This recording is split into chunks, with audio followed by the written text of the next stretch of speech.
hole? The shell is probably about 4 years old, but it's got several hard drives. So it would be a combination.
Hey, Grace, how are you?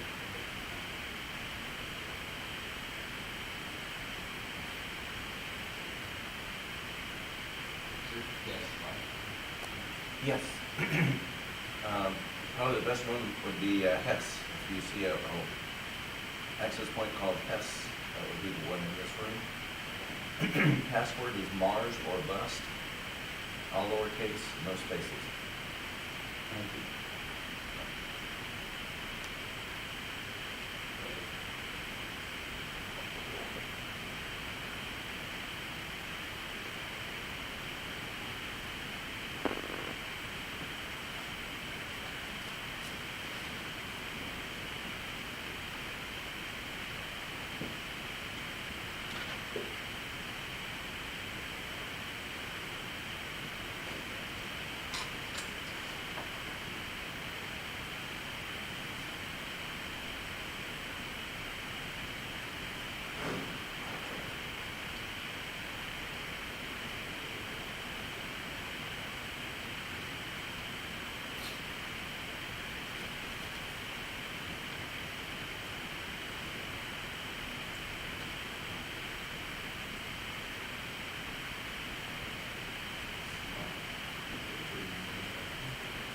Everywhere.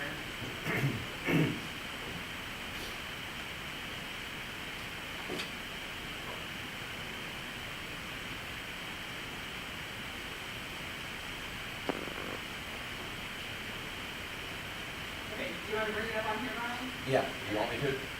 You ready? I'm sorry, yeah, I can drive them back here, doesn't matter. I'll just type it in. Okay, did the links not work through the website there? It's just not live yet. Oh, okay. The feed's not live.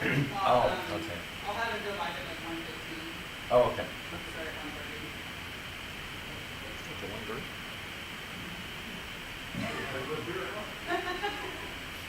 Hang it. So yeah, I am broadcasting at Camera Shot to Ustream.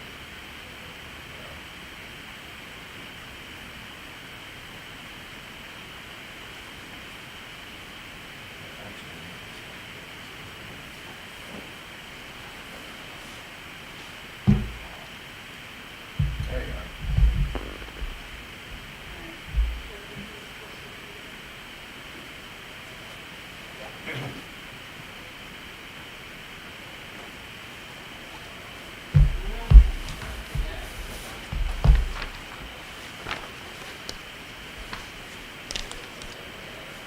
Wait 10 seconds.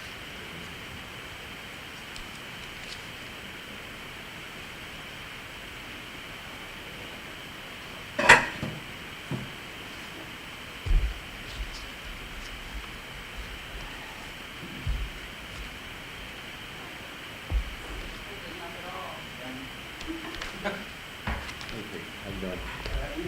Good. Oh, that helps.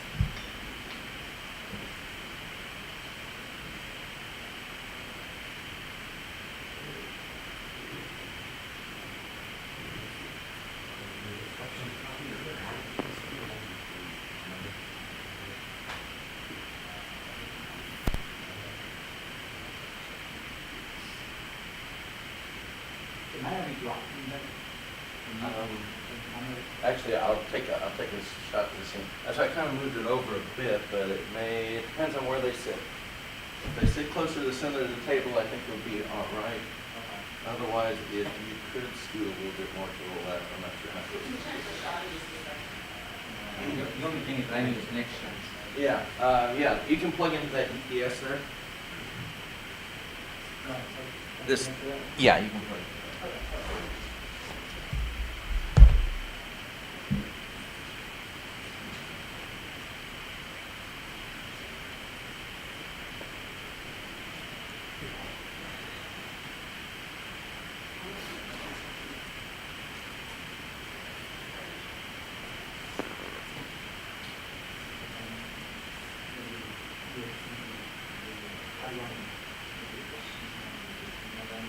Well, I mean, you want to read them? Yeah, why don't you just go ahead and read them at the end, just for caption everything, you can send it, but. Yeah. Kind of everything. Yeah, you don't mind doing that. Check it over here. Okay, so here we go.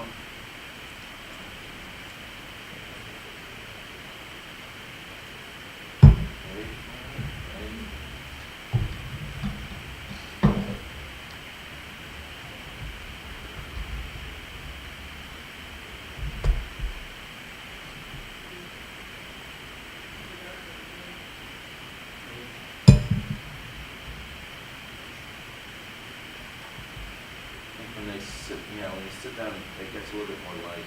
Oh, what a laugh. Yeah, yeah, it is. I'm like, I'm not doing that. Yeah, it's really confusing to watch. Well. It's like you're going to another planet. Yeah. Yes, this is I was supposed to change much. Yeah. What time do it? Wow.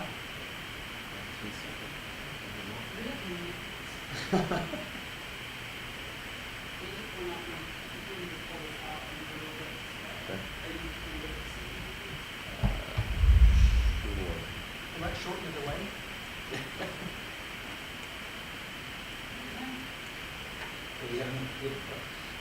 Yeah, I can't move until you move the table.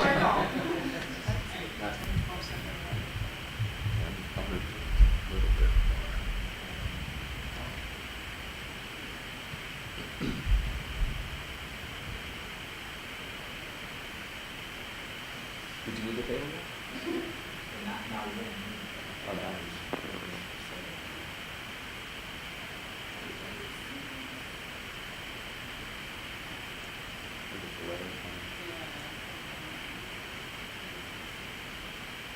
It's loaded.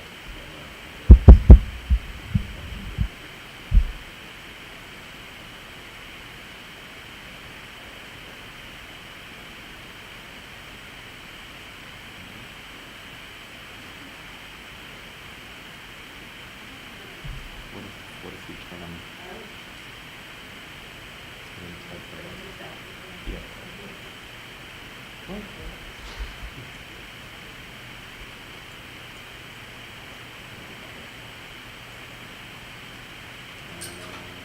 Maybe the other way.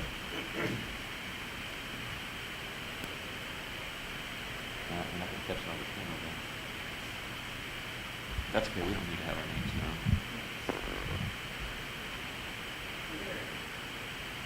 It's just, I think it's just right where that light is. Those can lights, but if you bring up the front ones. Oh, yeah, you can turn those off. Yeah. Or you can turn the fluorescents off and just leave those on. Fix that exam.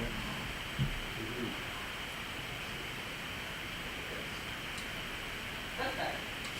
That. Do that Google profile. Yes. Yes. Yeah. That's right. Well, you go to brown and. Here? Oh, that's right. I thought it was there.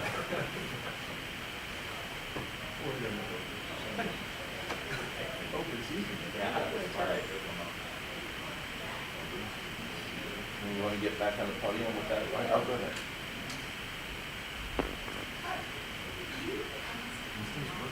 Yeah, but all these outlets along the perimeter, yeah, I don't know if you want data sharing for right here. That's gonna be Q&A line there, so might not be a good thing to, if you want power, it might be best to come back here. I'll work too. We'll see how long I go before I need it.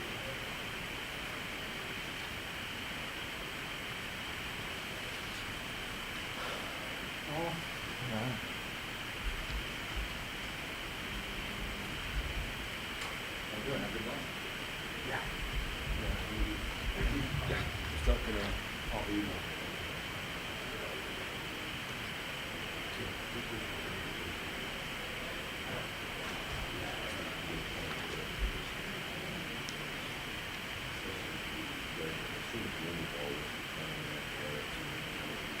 Okay.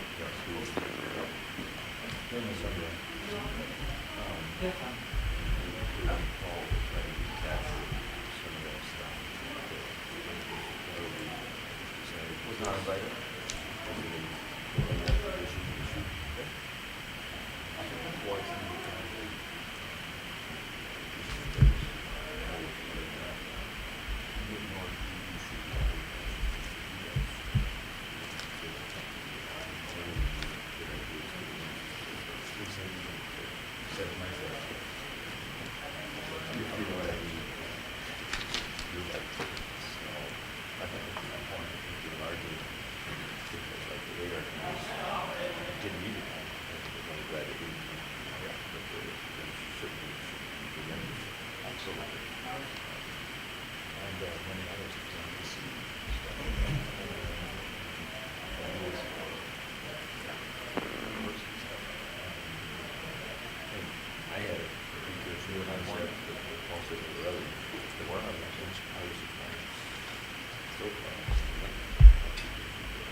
Here we are. I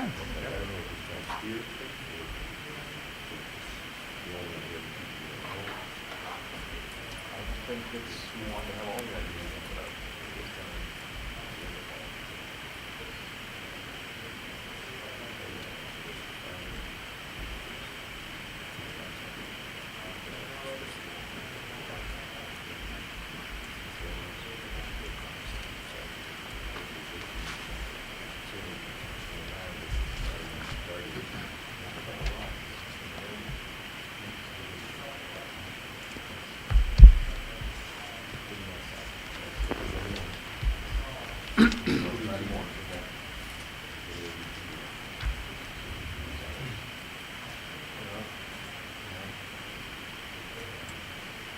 Hey, Brian, how are you?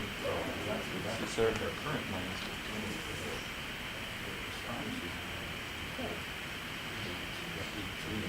No, it's not in the room. So that's the combination. Oh, okay. Okay. Yeah, I will, Brian. I'll point him out when he comes in the room.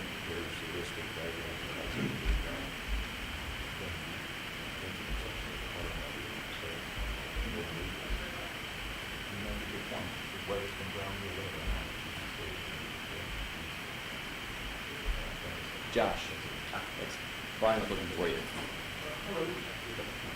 Hi. All right, I actually looked at your talk. Yes, sir.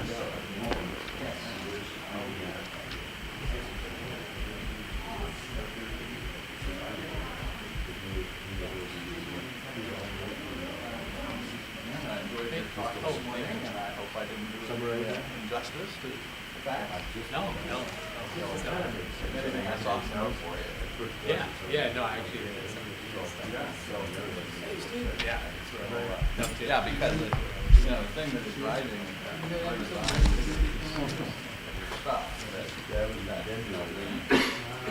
feel a need to not that is, if we touch it and it comes apart, we have to right, matching the instantaneous velocity. It comes apart in the bag. inserted that, was that in the original science objectives? Right, that could Build the damn back. voucher. Oh, right, yeah. discovered it like that. Right. Okay. That's their Yeah. uniform. Yeah. The Osiris has security. So, anyway, so we, went through all the concepts there, and we would assume that it won't come apart too much. So we're still working on that. Well, yeah, I mean, they won't be so robust. Yeah. It is. It might actually be hard to do something. Right. Well, right, there's a worst case from a, basically, conservation of animal momentum. The best case would be to have a lot of damping. And Right. the worst case, because a lot of that, you might have become a single spinner. Yeah, but you also. Yeah. Because Yeah, although velocity, someone pointed out these velocity. Right, velocities are, so the energy. Poke a hole in Vectran takes a, Okay. on the, on the Pathfinder, they had to go to a 4-ply Vectran. Okay. Because they were coming down, like But a I rock guess- 10-story building. And we You hit a know, sharp okay, rock. so probably below 3, That's an issue. well, Hard hard, to hard, start, you just sort get of about bump 80%. it up against. well, that's, you get to the Yeah. point where you're beyond the visual. A light kiss by comparison. Thanks for talking. Yeah, yeah. But not, you can't be up there. Sure. Right. All right. Okay, got it. All right, all right. We do have two solutions for the density and thermal inertia. One solution looks like monolith covered with fluff. And the other solution looks like highly porous.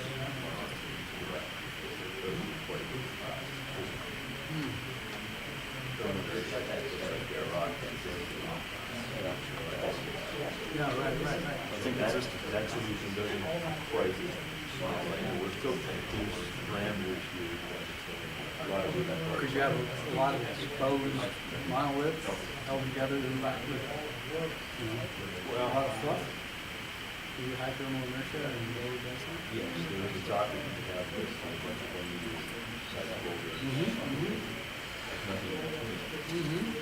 Kind of held zero with better ones. Except that you violate, everything is almost a size distribution. That's true. You don't find a collection of similar size slides, you've got all the little stuff. Ah, true. On the other hand, the one opens the Yeah. you can easily argue that all the little stuff got swept away by. Okay. So that's just an update. When do you think on you're the- gonna publish? On the QT, because there's still sorting things out. We're having to sort of complicate once we try to reconcile everything. When will you be sure of that? You have it, manuscript in your hands. All right. Otherwise, you didn't hear from me. All right. Yeah, or a few months later.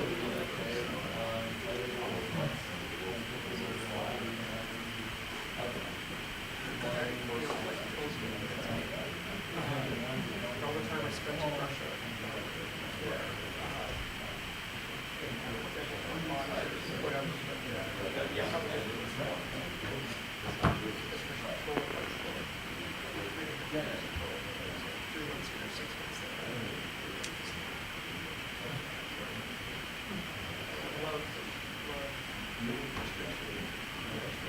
Fascinating culture.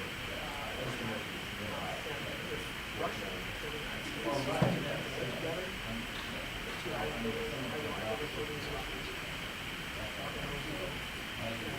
They're economic as well. They choose not to work on it. They look at risk differently than we do. They're concerned about their risk. Oh, well, yeah, I mean, it's. And if I were to go to both sides, in a bad situation, generally. Yeah, we did. I want to. Yeah, I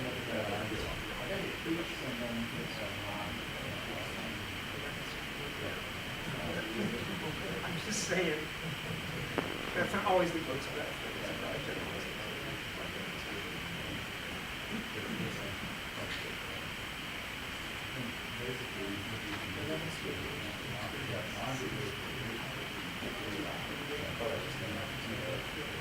There's something like that.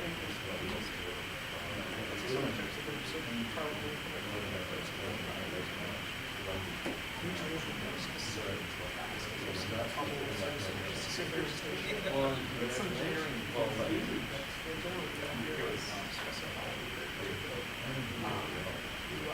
Over on that side.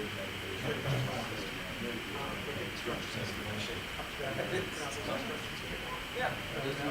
The rest of the thing Yep. Pretty much the hardware is how it's going. Ours is.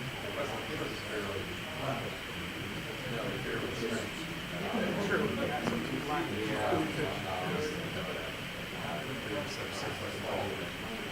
However, well, In subsequent,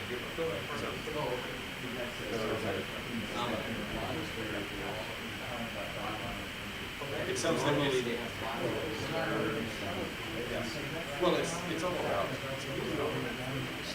it's all about how good the rush is. It's all about guidance, right? Yeah. So you can always see the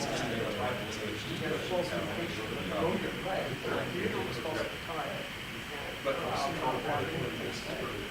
farms actually material station, are righteous and they are those and our food really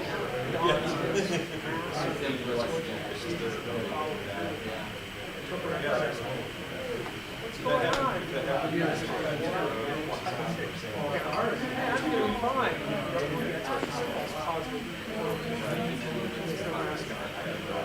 I was talking to someone when I a cartoon with I have plenty of just wanted to see if you had any idea about this. Yeah, I'm trying to.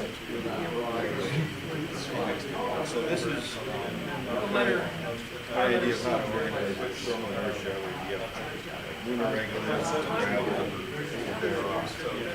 and then velocity, you've got monolith.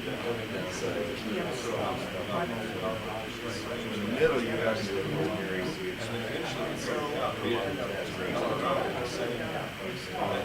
and this axis is kind of a homogeneous line where it's fluffy from center to the skin, right? It's got both high porosity and low thermal inertia. And then this is the other homogeneous. So this kind of continuum here and then off the axis, you've got this high, you've got the thermal inertia of bare rock, and high porosity, which looks not good.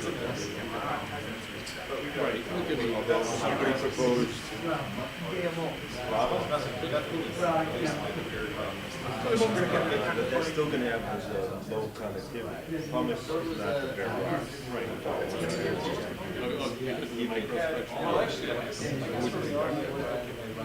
There was a suggestion that what you could have is a collection of one size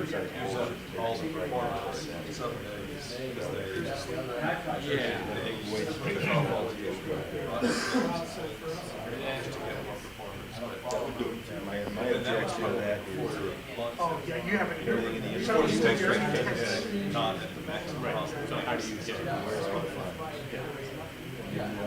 Your life was completely up in. Yeah, but who's there speaking to About 16.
All right, good afternoon, and I'd like to welcome everybody to the Asteroid Deflections demonstration session here at LPI.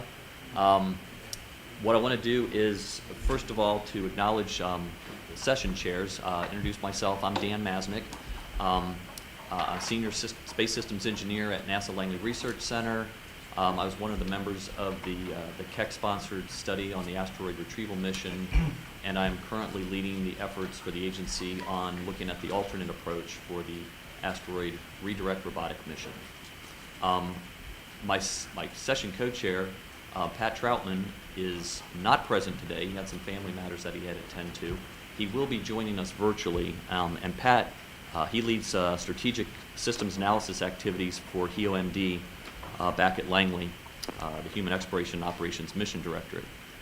To my left is Paul Abel, who is ably providing cover for me, and I appreciate his help.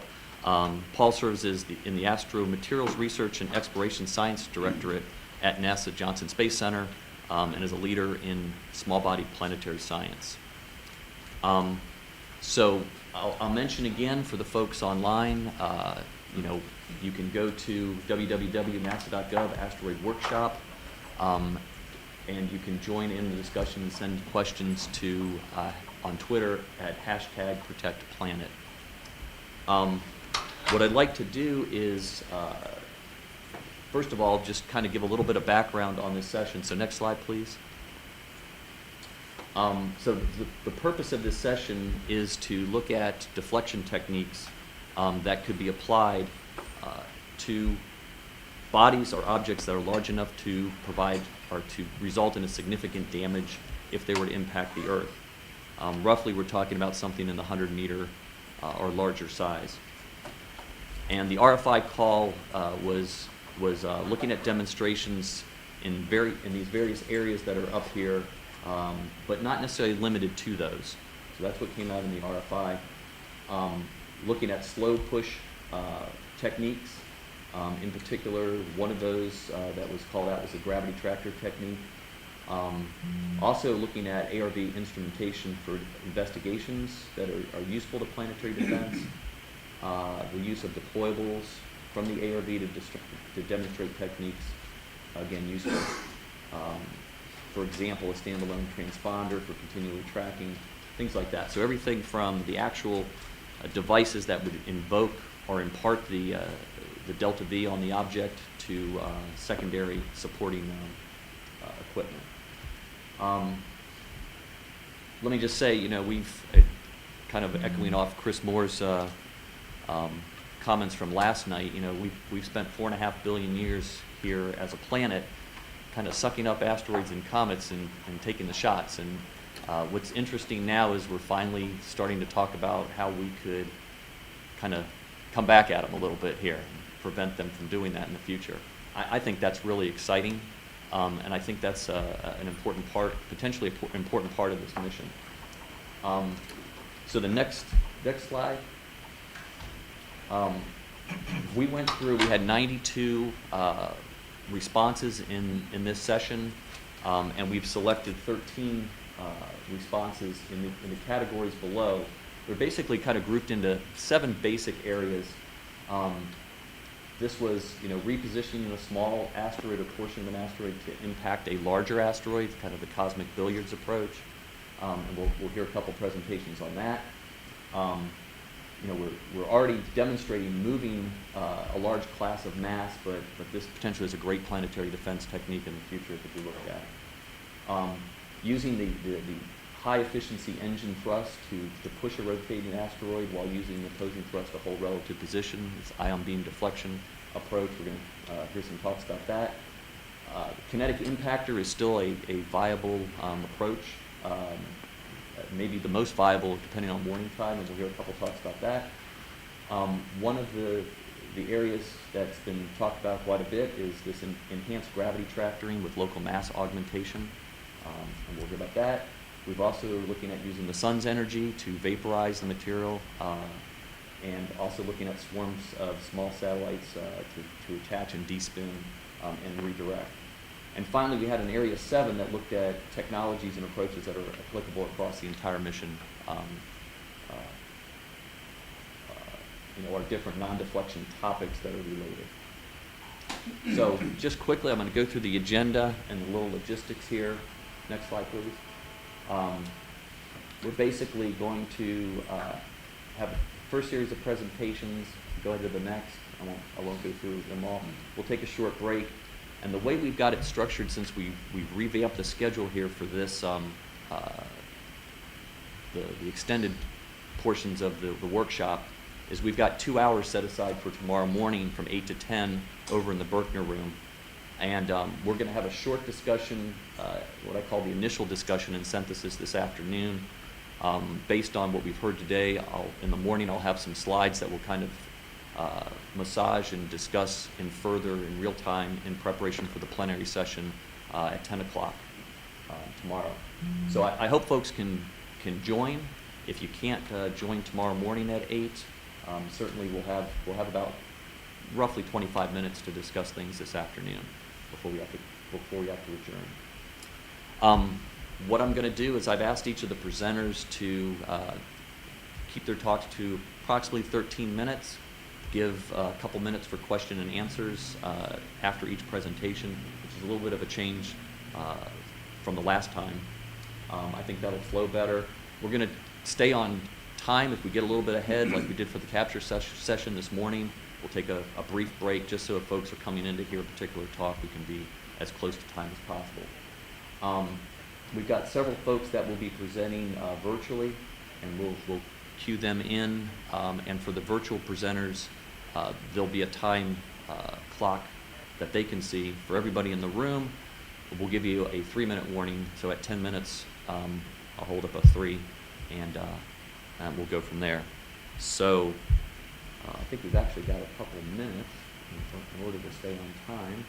I think if there's anything else I wanted to say.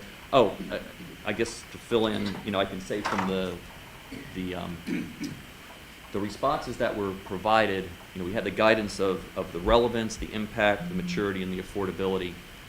Some of that's kind of in the eye of the beholder. Some of these concepts will probably add some cost to the asteroid redirect robotic mission. But we wanted to hear the ideas and see how we could incorporate those. Some of the ideas will probably be lower cost, and obviously some have more near-term applicability. But we tried to select those from the 92 that were submitted to try to keep in the near-term technology development, something that we could fly if we had the proper funding at this time. So with that, why don't we go ahead and get started? We're pretty much on time.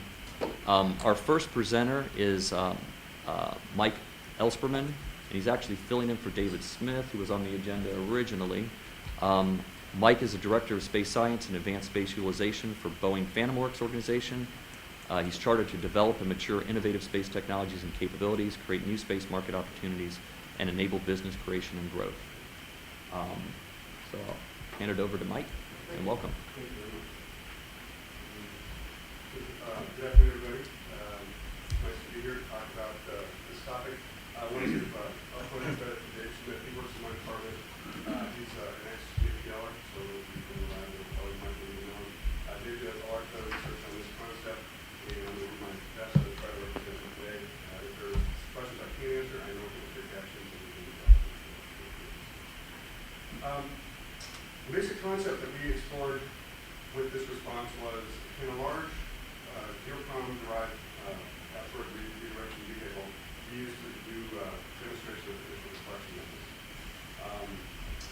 We looked really at 4 possible methods to include on the mission. One is called ion beam shepherding, using the same thrusters as developed for the redirect mission for the propulsive capability, basically put on the other end of the space vehicle and use it as a candidate to bombard the asteroid with ions and create a slow push, low thrust force there. The gravity tracker concept everybody's pretty familiar with. If you've got a massive enough spacecraft to do the deflection of the trajectory. The local mass augmentation, never really does have that, but obviously probably help. And then direct push, actually going down and touching the asteroid and pushing it, which effectively is what the capture system does, the management factor. There's some work that's required there in order to ensure the impact hits the asteroid. But those are really the four methods that we look So a little bit on the asteroid redirect vehicle concept that we came up with. For the first part of the RFI, we proposed a commercial spacecraft derivative as the point of departure for the redirect vehicle. Boeing has a large product portfolio of spacecraft. The one in particular that we looked at was the 702 MP, which is medium power. Hey, Mike, sorry to Sure. stop you real quick. They're apparently having trouble hearing you online. Okay, try that now. Is that better? Whoa. Loud. I can speak softer now, I guess. Okay, there you go. That's better. Okay, I'm sorry. The ARM vehicle that we developed a design for the first part of the RFI response was based on the 702 MP. Roughly, we came up with a design that weighed about 14,700 kilograms, roughly a 10,000 kilogram xenon propellant load, based on the assumptions at the time of about a 1,000 metric ton asteroid. Also, working with the JPL design team, at the time the concept, we came up with the LRO injection delta V was about 60 meters per second. It really kind of drove a lot of propellant load. Subsequent to that, Dave talked with some of the folks on the team that the 2009 BD mass was assumed to be a little bit less than that, maybe 250 metric tons. At least that's the assumption we had. Not sure what it is today, but that's the assumption we used for this. And also the insertion trajectory got refined such that the delta V requirements were less than, as you do an iteration, I think it's going to get more detailed, more refined. So a lot less. So the spacecraft overall size came down around 6 metric tons. So the question that we posed is, can you do an effective deflection demonstration with a 6 metric ton asteroid redirect vehicle? Some of the four methods that we've talked about, we've kind of eliminated two. The direct push, once again, the capture mission really accomplishes that, so we didn't look at doing any mods to that. The kinetic impactor method, that would require some additional hardware, and this kind of, we thought it was a harder implementation. So for our first pass, we focused on ion beam shepherding and the gravity tractor approaches. So for the EP thrusters that are being considered for the mission, I've shown a couple here from our friends at Busick and Aerojet. We've been working with them closely for quite some time on solar electric propulsion demonstration missions and other technology development activities. Busick they currently have two thrusters of 8 kilowatts and 20 kilowatts that are in mid-TRL level. Probably some still work to do on those, but they are beginning to develop a 10 kilowatt thruster. That's derived off the 8 kilowatt thruster they have currently. And then Aerojet has a 12 kilowatt thruster with the performance specs there. So there are some relatively mature technologies in terms of high power thrusters that will be useful for the redirect mission. These would also be used for the ion beam shepherding activity, where you would actually blast the asteroid, if you will, with the ion beam coming from the thrusters.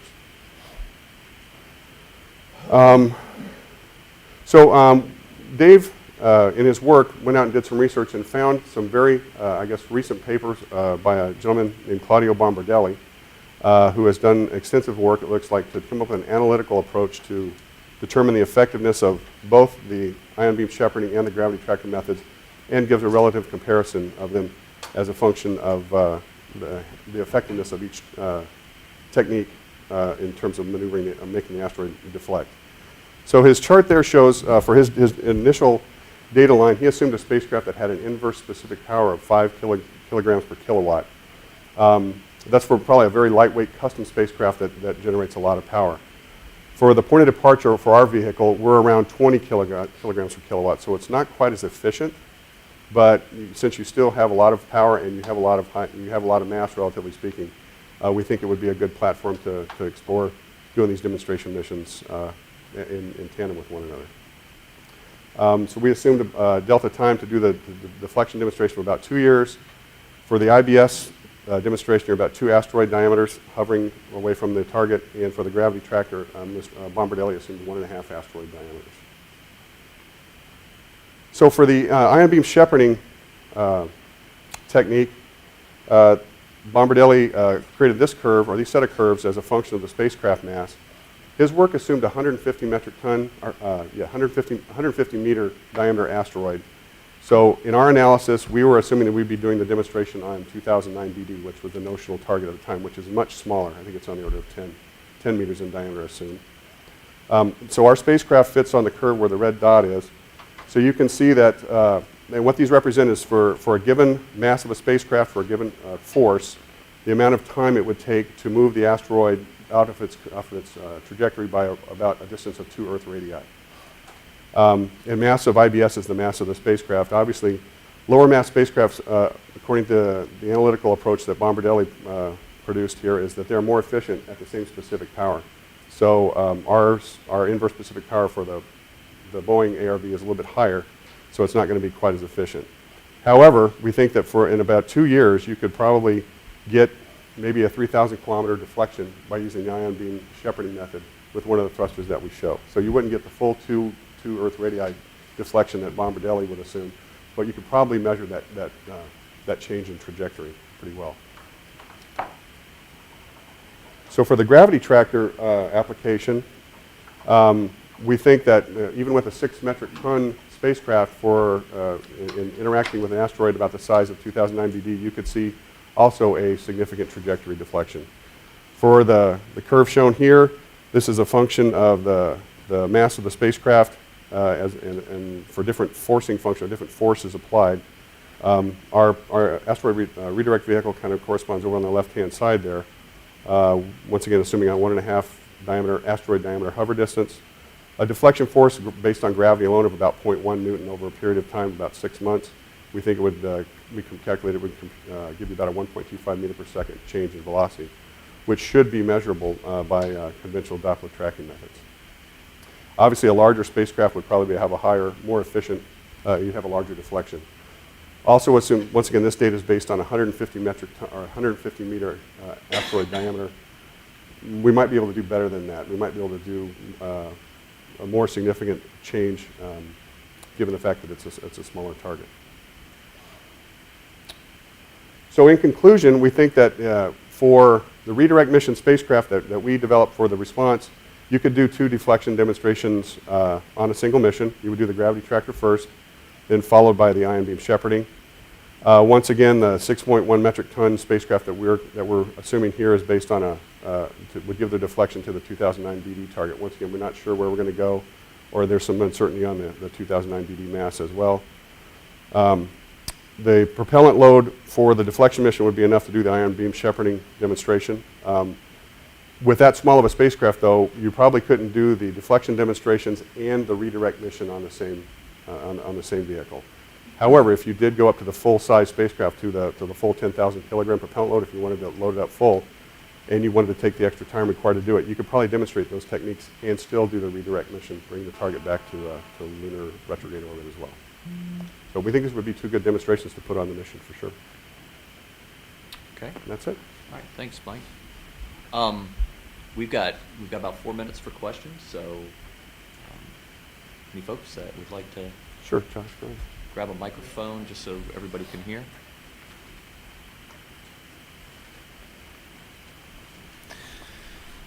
So I apologize if I was supposed to figure this out from one of the graphs you showed. I was having a little bit of trouble figuring out the dimensions. But can you talk a little bit about the efficiency of the impulse imparted on the asteroid, given that the beam of ions coming out of the thruster diverges quite a bit? Yeah, I think in Bombardelli's paper, he assumed a 74% efficiency. If you did some work on being able to reduce the dispersion angle on the thruster and get it more focused, I'm sure you'd have more efficient, you have more thrust imparted on the asteroid. But he took into account in the curves there that you're going to have some type of a beam diffusion that's not going to be absolutely, all imparted on the asteroid. Does that make sense? Yeah, I'm mentally processing. That seems a lot higher efficiency than I would have guessed, but I guess that's probably because even though the beam diverges a lot, that there's a lot more particles in the center of the beam than in the outside. I don't know. That out of my knowledge range, I can check it for you. I can tell you what I would love to do is I can give you a reference to Bombardelli's paper that might provide that to everybody. Yeah, I think that's what basically the case is there. It's the distribution, so you're getting And you could also vary the hovering distance too if you wanted to get closer, but then you've got to worry about maybe blowback on the spacecraft and things of that nature. Do other folks have questions? And actually, John Brophy just stepped in the room. He might have been able to answer that question in terms of efficiency. Timing is everything, John. Just say yes. Yes. There you go. So I had a question about the rotation of this of the target. You're talking about putting a spacecraft that's going to be, what was it, if I Couple, remember, couple 2 meters, diameters, right? A couple diameters, asteroid diameters. Diameters, Yeah, okay. So if it's a 10-meter asteroid, you might be 20 meters away. Something like it, yeah. That's true for the gravity tractor as The well? gravity tractor was 2 diameters, and the ion beam shepherding is about a diameter and a half. So you're a little Diameter and closer. a half. Was it the other way? He said other way around. So. But I mean, so okay, so that's the scale. So you're not that close.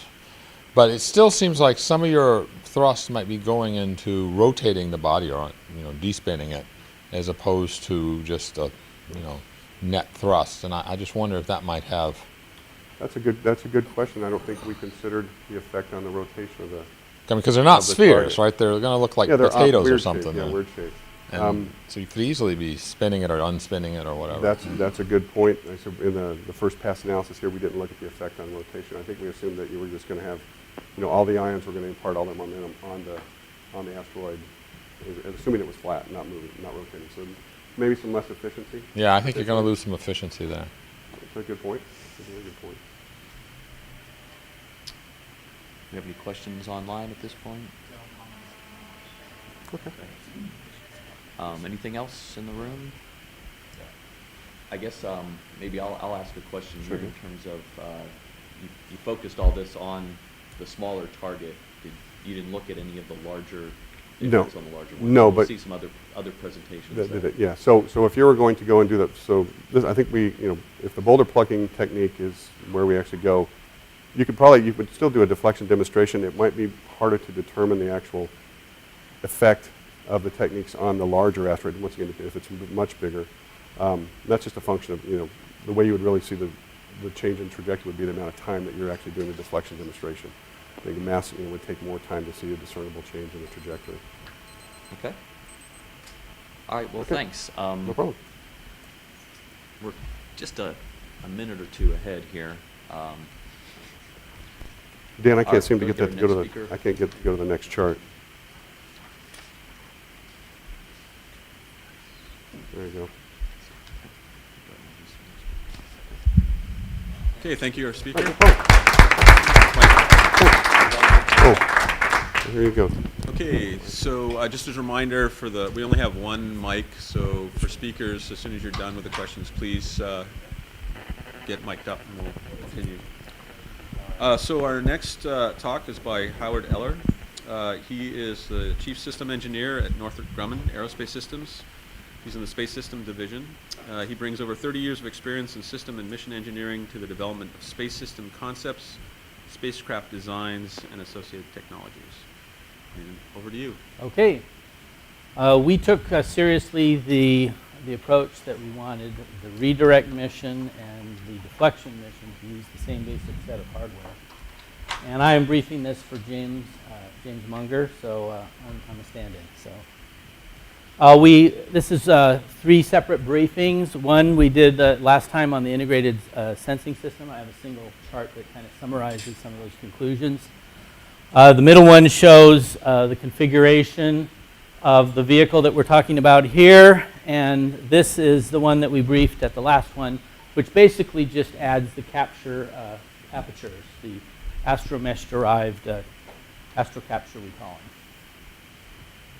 them. This shows, our basic approach, a single suite of sensors that would give us long-range sensing. We get the ability to understand the makeup of the vehicle, and then as we come in closer, as we said at the last briefing, understand the rotational dynamics, and then a detailed understanding of the configuration. All of that focusing again on knowing where and how we're going to specifically engage the asteroid. Now, we took seriously all 3 of the approaches. The direct SEP approach is one that the asteroid redirect is featuring in spades, but we also, along with just like Boeing, believe you could use, prior to that, you could do some type of a gravity tractoring, at least demo. It'd be difficult to get the measurements that you might want, but you could certainly show the topology and the layout. And then we've looked at the albedo modification. So there's, of course, 3 approaches. The no contact one is probably preferable in terms of simplifying your interaction. We did quite a bit of work looking at what it would take to sinter, which is more of this, to change the surface properties. And we believe that in the same volume of the two capture apertures that we showed, we could get up to a 50-meter, 250-meter apertures that would focus the sun and give us abilities, depending on how you focus it, to either sinter or ablade the surface. So that's a very interesting approach, and we believe it technically can be done. We've looked at it as a way of mitigating Earth orbit debris, and we think that works actually pretty well. Now, you're not going to ablade the whole asteroid, but you can change the albedo, and if you integrate over a 30-year period of time, if you know significantly ahead of time, then that change in albedo is a very significant change in delta V. Now, the question is, how permanent is your change, and can you control it? Can you project it? But this is one that we would recommend, highly looking at, because you could do both demos. The system that we showed before had two 20-meter capture envelopes, and on the back side of each of those two astromeshes, you could have a reflective surface with a variable focus for your, using the sun, and you can co-focus both of those. So you could both do the capture, and prior to that, you could do this, demonstration of changing a small segment of the surface to see what the change in the albedo is. So if you're going to touch it, the way that our team wanted to do it is to do some kind of an MLI, direct deposit. Now, the vehicle, I'm going to show that this is what our basic vehicle looks like, same vehicle. We had the two astro capture devices here for the redirect, but we can also install two arms easily along that volume, and this can also telescope if we don't want that much moment arm. So we can also put the sintering devices here. So this would be sort of like a tool rack where we would put those apertures and those appendages, the roll, the material, that we would then use to deploy and change a certain amount of the area of the asteroid so that we would get the requisite change in velocity. So this vehicle, for those who weren't at the last one, it's Eagle 3. This is the same system that JWST uses. There's a whole number of them in our system. It's a production line. So it has 1,000 kilograms of biprop, very strong CMGs if required. And this is the interface that we envision if for any direct contact that we would use. It can be custom tailored. It can be made to adjust depending on the surface properties, and it can be instrumented and have scientific and use some of JPL's actual capture apertures if required, in addition to the two arms on either side. The xenon tanks are probably the long lead in here. So we've worked with both ATK, PSI, and the Dawn tank, and both believe they could provide this in time to support the demonstration mission. So this shows two tanks that could both be built using their technologies. Both, the solar arrays are kind of a feature that distinguishes this, and this is the astromesh system. It stows in a cylinder, it deploys. Here are 7 of them at the time the paper was submitted. Now there's an 8th, and there's about to be a 9th put on orbit. This system, as I said then in the last briefing, is very, very stiff. In the RF application, because it's so lightweight, it's multiple tens of hertz in frequency, 100% on-orbit success. We suspend the solar array material here, and you have a whole set of different surfaces that you can add. You're not limited to just one. You could have solar array on one side and an RF on the other, or you can actually look through your RF surface. So if you want a high data rate pipe back to Earth, you can off-point the solar array and aim at Earth. and get both of those functions out of one aperture. So as we said before, this is being used on SMAP, and it's a very high rate of rotational rate stiff system. So when we look at what it does for 50 kilowatts, it has good blanket performance. The AstroMesh itself for 12 meters is about 60 kilograms. You're looking at 3 times that for the solar array material. And we make the modules, solar array modules, into a structure that looks like this. And I had this in my panel, in my portfolio, so I thought I'd show it. So it stows flat, the solar array material stows flat inside the cylindrical structure, and then it deploys just like this. And so you can stow it and deploy it. And so that's that material. And it's formed in a rhombus to make that deployment very simple and straightforward. So in summary, we believe all 3 of these can be demonstrated on one mission. They could be added to the redirect mission depending on the mission timeline. And you could do a significant, this one's already being covered, so you could do albedo modification using the 20-meter apertures that were shown at the last briefing.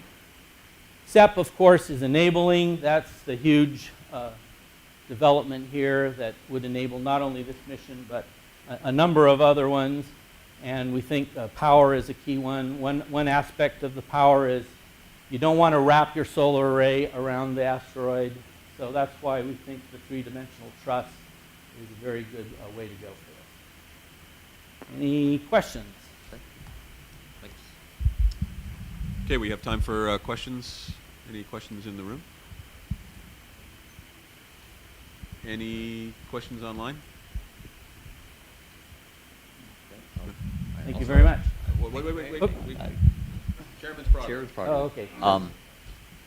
Can you tell us if you did any analysis to look at how much of the surface that you would have to cover, and what's your operational concept for covering the surface with, say, an MLI, if you were to take that approach? Let's see. We did have an analyst work that. So there's a spreadsheet solution. I think we could provide that. I don't have it here. Okay. We're envisioning this as more of a demonstration.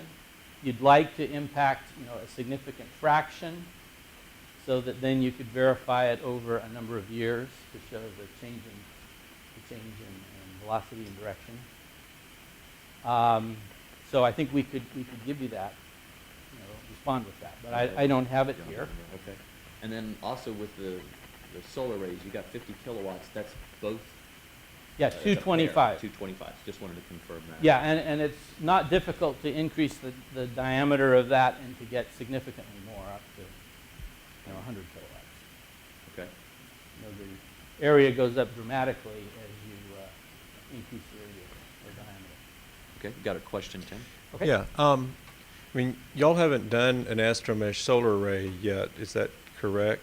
In space. That's true. We are in the process of doing the TRL 5 to 6 demo, building a module, and looking at testing. Yeah, so my question was, what's the process for developing that? And you kind of answered that, so yeah. Yeah, so there's going to be a phase 2. There's two participants in the phase 1 working with Glenn, and so we're looking at getting involved with that. And do you have any idea when that would be space qualified? What's your time frame there? Well, the requirement is to get to TRL 6 before the down select. And so we have an existing AstroMesh, and so we're in the process of developing the internal solar array material. The other 2 participants are mainly doing a module for the TVA material, and so we're matching that on internal front. What would be hard? There's a question about what the efficiency would be? The solar array efficiency? Well, we're using standard solar cells, and it's looking at operating at around 300 volts. Right, but I mean, like the mass efficiency. I mean, it looked like Oh. it was like 160 Yeah, watts yeah. per kilogram or something. Yeah, these are the efficiency metrics. So, So 354 watt per. yeah. Okay. So I had one question. Sure. If no one else. Can you just, maybe you haven't thought about it too much, and if I missed it, I apologize, but Okay. can you go over a little bit about the deployment mechanism for the albedo change? Have you thought about how you do that with an asteroid? Now, when you say, so there's two approaches. One of them is we would have either use these apertures, because once you're steady state, you only need one aperture, and that's your off point. So you could flip the other one and have a reflective surface on the backside that then focuses the sun, and you're basically turning the regolith to glass to get that's one approach. So you're, okay, so it's actually a Centering. yeah, Centering. So you're centering. Okay, Yeah. so you're actually changing. Okay, got it. So that's one approach. And then the other approach would be to carry, and we haven't detailed out how you do, anyone who's done wallpapering of a room knows, thin film management is a huge issue. And especially doing it autonomously, because you're not going to telerobotically operate it. So, what are schemes of having, discs or material and flying around, or basically, we're basically looking at using the arms, pulling the material, attaching it, and then cutting it and attaching it. Yeah. So, but we haven't put the brain power yet. We've only, drawn the box that we would fill in terms of detail. But we think that's a doable thing. And so the question, that's more attractive than paint, which will degrade with time and might not have the longevity. And then there's a question about whether there's a churning on the surface in terms of what happens, and so you might lose a surface coating.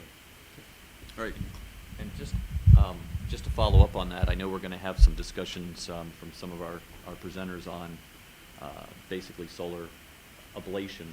When you're doing that centering, just a comment, you might want to look at not only changing the albedo and using that effect, which is a smaller long-term effect, but also the effect of doing that judiciously to provide a thrust, a blow-off thrust, and looking at the combined effect of those two things. So you kind of got a short-term and a long-term. But of course, if you capture the asteroid and bring it back, then Right. you don't really have that long-term. So, but thanks very much. Good talk. Thank you.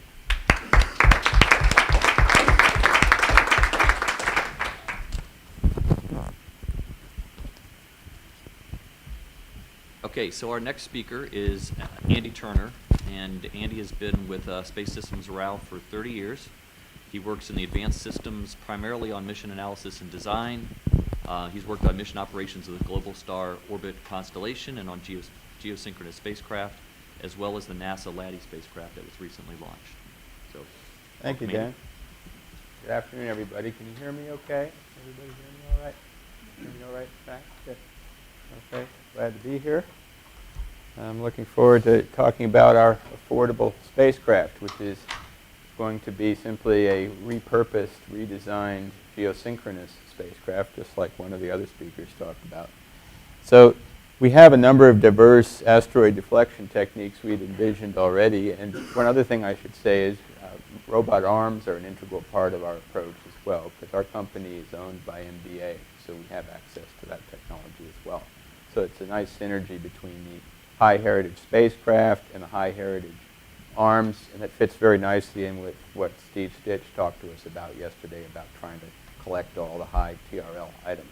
I'll try to bear that in mind as I go forward. Okay, so a general sustained push, if that is indeed the approach that is the best, that would be set up by arms where we'd have perhaps a sort of hand at the end of the arm, as my colleague Paul Fulford talked about this morning. You could have a hand that simply spread the pressure over a wide area.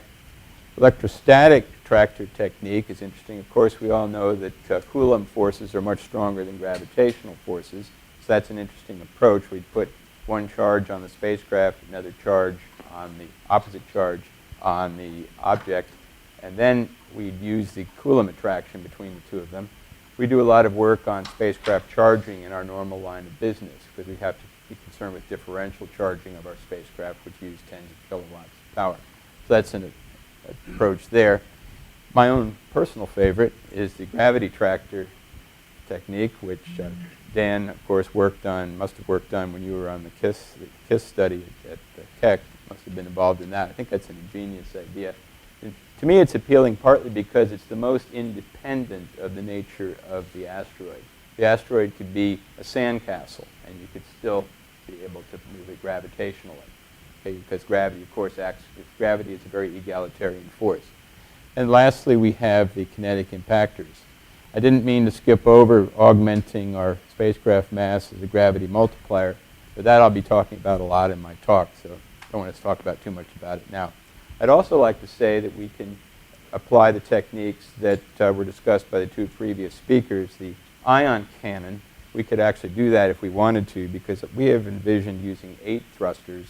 The way our spacecraft are configured with their electric thrusters, they all point in one direction for orbit raising, but we also can swing them 90 degrees so they can thrust east-west when we're in geosynchronous orbit.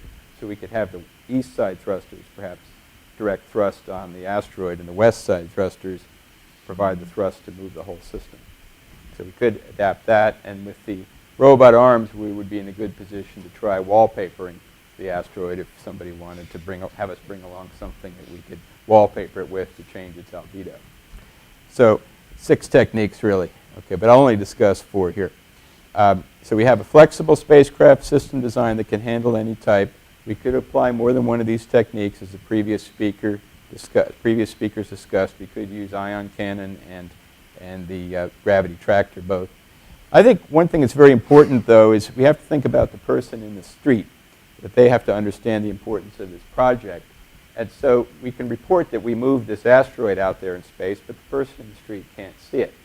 I like the gravity tractor approach because it involves picking up mass, a large mass. I'm envisioning 160 tons, which is then brought back to Earth orbit. And of course, our astronauts, when they go up there on their Orion capsule, could bring back some kilograms of mass.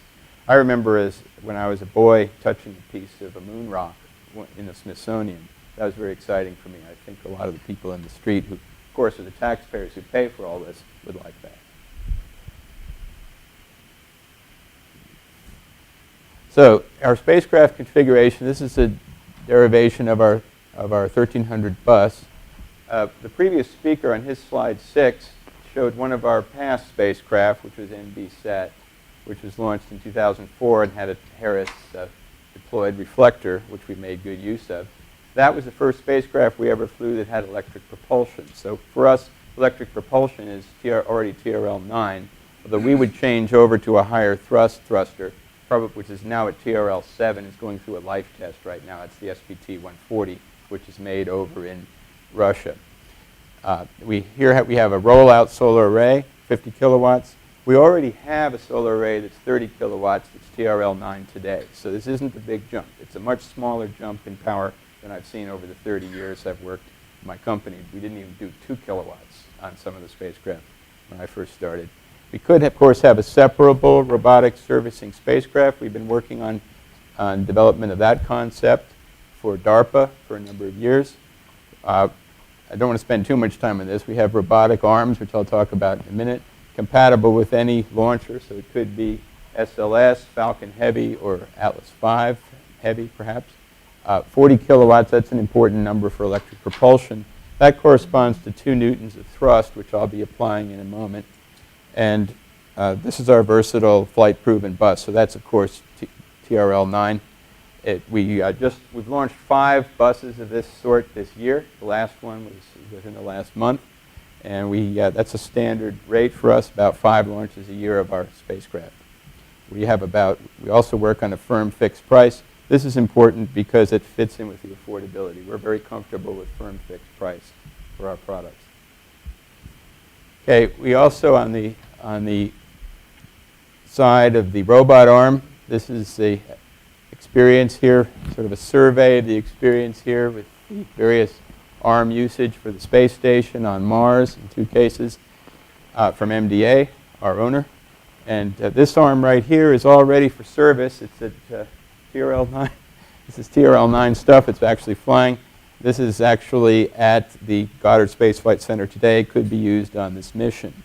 And we worked on Orbital Express, Phase A study. I worked on that myself for DARPA 10 years ago.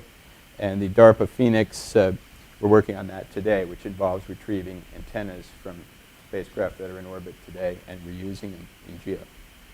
So this is a propellant budget. This comes out of my own career. For many years, I worked on this before I changed over to Advanced Systems. I was with our Mission Analysis Department. One of my jobs was doing these propellant budgets. This is the most fun propellant budget I've ever done because it's the propellant budget where we're actually adding the mass of an asteroid to our spacecraft. So we start with the 14,500 kilos at launch, which is a common thing with one of the previous speakers.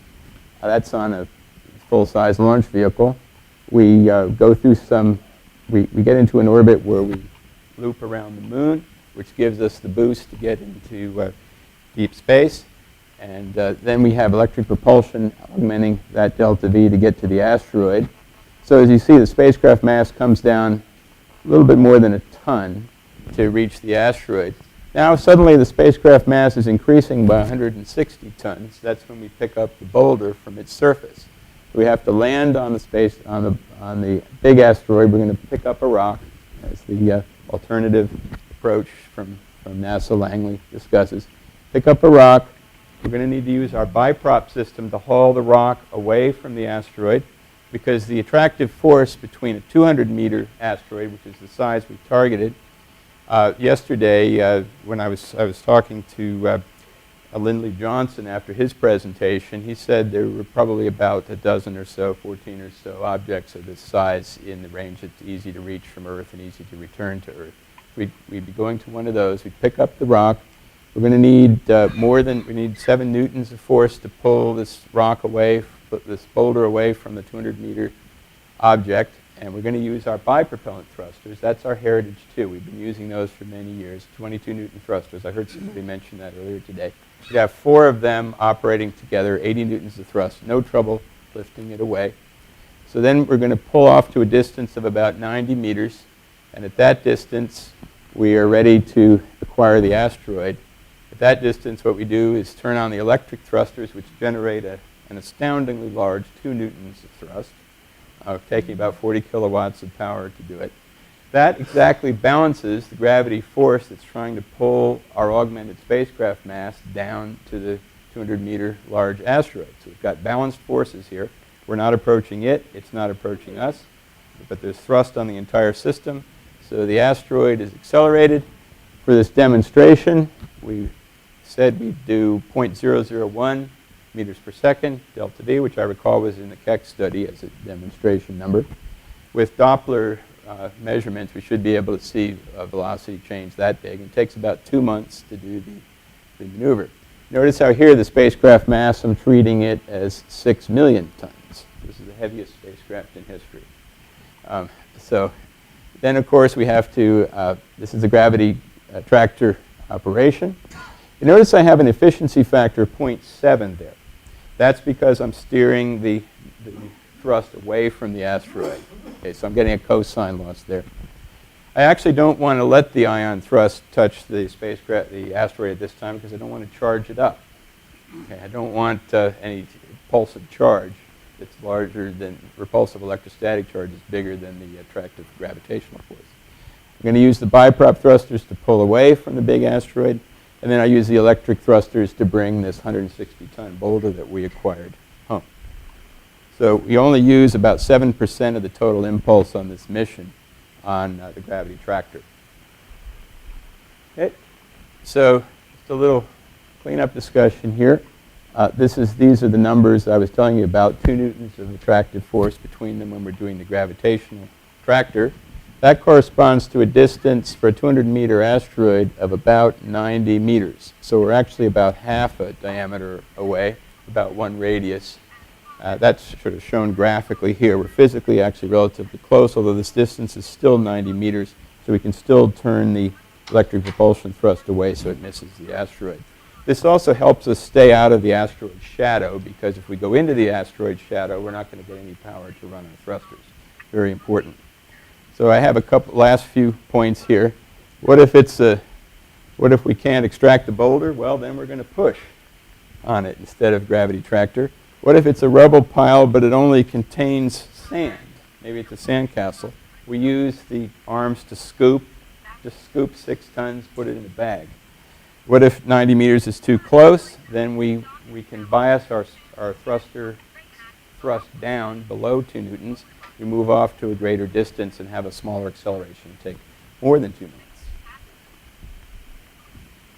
Okay, so a little bit of background here. We have Itakawa, rubble pile, different scales of rubble. I think what we'll really find, not a hunk of sand, but just a bunch of different pieces of rubble, and we'll just pick up the boulder that's the right size from the bunch. If there's a slight rotation on the asteroid, maybe we pick it up from the north or south pole of the asteroid to minimize that. That's why on my propellant budget I didn't have a D-spin term.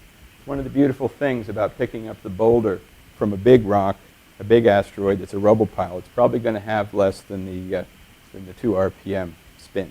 So the D-spin is probably traded away as a problem. We do pick up the problem of having to lift it off its surface with more thrust than the electric thruster can provide. So also look at this large population of rubble pile asteroids. Probably what we have. Okay, thank you. Thank you, Andy. All right, we've got time for a couple questions. Anybody in the room like to? Here we go. So 100-meter asteroid. 200 meter. 200-meter asteroid. Very nice talk, by the way. 200-meter asteroid might be rotating at, every 10 minutes if you're unlucky. Mm-hmm. And of course, you probably can pick the one you do for a demonstration, but if you actually had to do this, you don't get that option. You have to go to the one that, is the one you want to move. Where does rotation sort of break this down? What's your maximum rotation rate you could Well, like I tolerate? said, if there were a large rotation, I would go to the north or south pole to pick the boulder up. I think what will happen in real life is if we get near the asteroid and we start examining boulders, what will happen is all the scientists will be competing among themselves to have us pick up the most interesting boulder. And I think one of the trades will be, what's the latitude of where that boulder is on the rotating asteroid? Yeah, I think a high latitude one. It might make it easier to get off if it was like lodged in. Once you unlodged it, it would tend to, go away. I'm counting on the high thrust from the 80 newtons of thrust, which is more than enough to muscle away a very big boulder from the asteroid to get us loose. I don't think we need to pick it up from the equator to get a higher velocity. Any other questions? Any questions online? Okay, and again, I'll encourage folks that are online to submit your questions. #ProtectPlanet. Okay. All right, well, thank you. Okay, Thanks very thank much.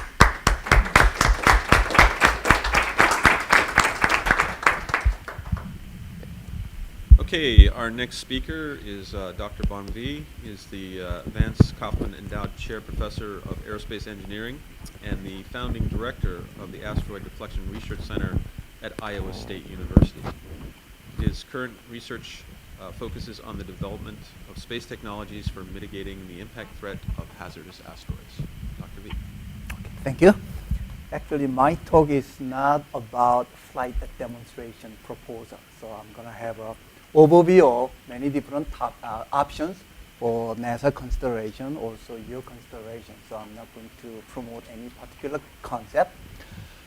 So during the next 15 minutes, so this may not be a good place to talk about nuclear options, so I will minimize to talk about nuclear options.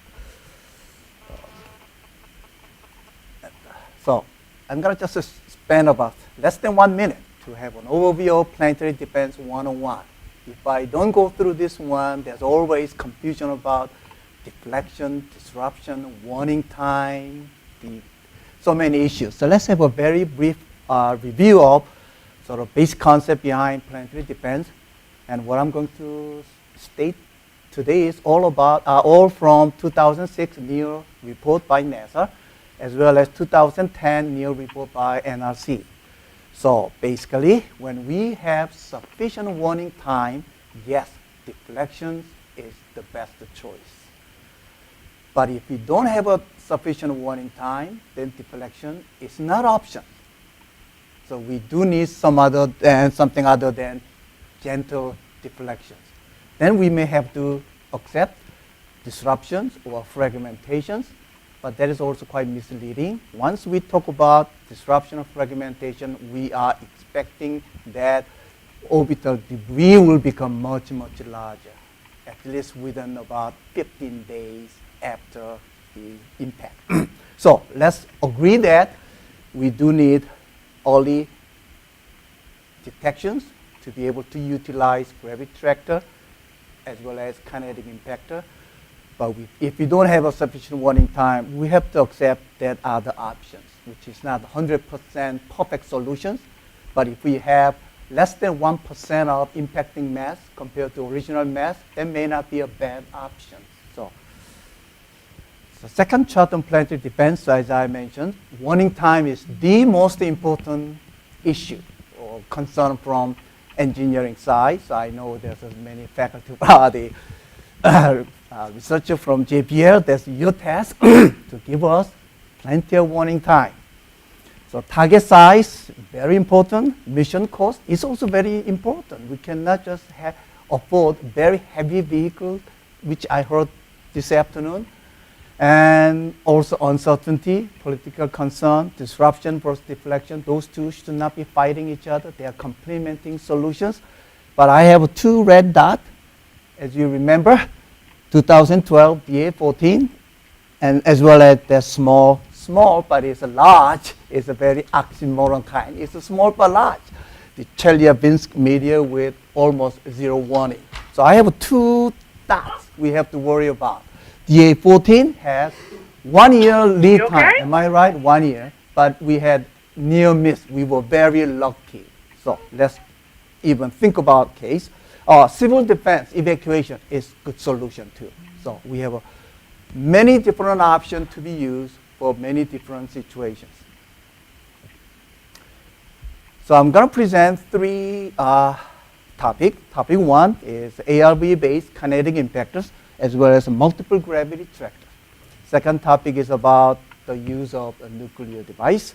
And third one is very special case. What if we have only 1 hour warning?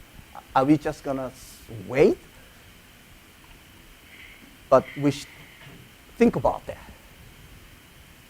So I'm here to present this sort of notional idea to utilize 40 kilowatt asteroid redirect vehicle with capture 7 meter asteroid. 7 meter doesn't mean exactly 7 meter. It can be 5 meter, 7, 10 meter range, and mass will be about 500 ton. It can be 500 ton or even 1,000 ton kinetic impactor, depending on the mass. So when I was preparing proposal to NASA, I think that this was the only thing I was able to come out, how to utilize 40 kilowatt, good looking, heavy vehicle. So this is the one. So idea is not mine, it has been well known. So basically, once we detect the large asteroid, then we find a small asteroid and guide that 500 ton kinetic impactor to have proper kinetic impact. Sounds very fictional, but this is one option to utilize 40 kilowatt ARB as a kinetic impactor. However, total energy contained in this 500 ton kinetic impactor can be replaced by, say, 10 kiloton nuclear device, which will weigh, say, 10 kilogram or even less than 100 kilogram. So we have to think about cost comparisons. Yeah. How much is it to launch 100 kilogram payload, which can be easily launched by using small launch vehicle. So these are the proposed research topic if NASA likes to have this kind of application. This is not a complete solution. We have to go through optimal search, selection, of small asteroids. We don't have a database for 5 meter or 10 meter size. We don't know. We don't know where they are. So assuming that during the next 10, 20 years, we have 1 million small asteroids, we have a database. So once we know the 100-meter asteroid is appearing somewhere, then we run our supercomputer to find the best trajectory to pick up the smallest one, and then hopefully those two are flying along the same direction. Then that's the optimal solution. We may find out that kind of optimal solution. Also, someone may propose that, or we cannot do that. We have to pre-place many small asteroids around the Earth. That's the Russian concept. And another concept is to utilize Earth's gravity, Jupiter, the Mars gravity, a system maneuver to get more delta V. So there are many academic research problems which needs to be done. And please do not expect that someone should have done all this research so that I can present those. No, it requires funding. Somehow that doesn't look good. Then we have another option to utilize solar electric propulsion-based gravity tractor, as we heard this afternoon many times. But I didn't realize that we currently do have such a high, heavy satellite with such powerful 50 kilowatt energy source. So whenever NASA studied gravity tractor in 2008, NASA thought it's just like a 1-ton class, maybe 2-ton class gravity tractor. So at that time, I don't think we couldn't dream about 20-ton class gravity tractor. It's a brand new story to me. So at that time, we have, here is simple gravity tractor. And then I have a few, I'm gonna use, here is. This is a gravity tractor, basically or shooting this. But if there's a debris issue, then we have to tilt. So that's why the traditional gravity tractor will require 2 tilted jets, so continuously firing. That's a basic concept. So this is one equation we do need gravity tractor design. The gravitational pulling force is determined by available thrust. I heard about augmenting boulder. I have to figure that out, how you get better performance. But basically, given design, gravitational pulling force is predetermined by the maximum available thrust. Whether you add more gravity, the boulder or not, still that will need to be adjusted, that separation distance. So I will be paying more attention to your new gravity tractor design. So at that time in 2008, so this is so-called single point failure. What if there's a malfunction of the single platform? So we created halo orbit. The satellite will be orbiting around like this, using only one engine. And in one orbit, we can place a couple of, depending on the orbital radius. So it has redundancy, improvements, reliability issue, but still it requires more engineering study. So multiple solar electric propulsions based gravity tractor. We don't need the ARV. We don't need a bag or something like that. We just solar electric propulsion based gravity tractor in halo orbit with multiple formation keeping phase. We will have much better efficiency. Few minutes before I talk to next topic of nuclear, we have to understand that once we have heavy gravity tractor, instead of operating 2 years, as I heard from Boeing or Northrop, or maybe 10 years, the best solution is to use gravity tractor as a kinetic impactor.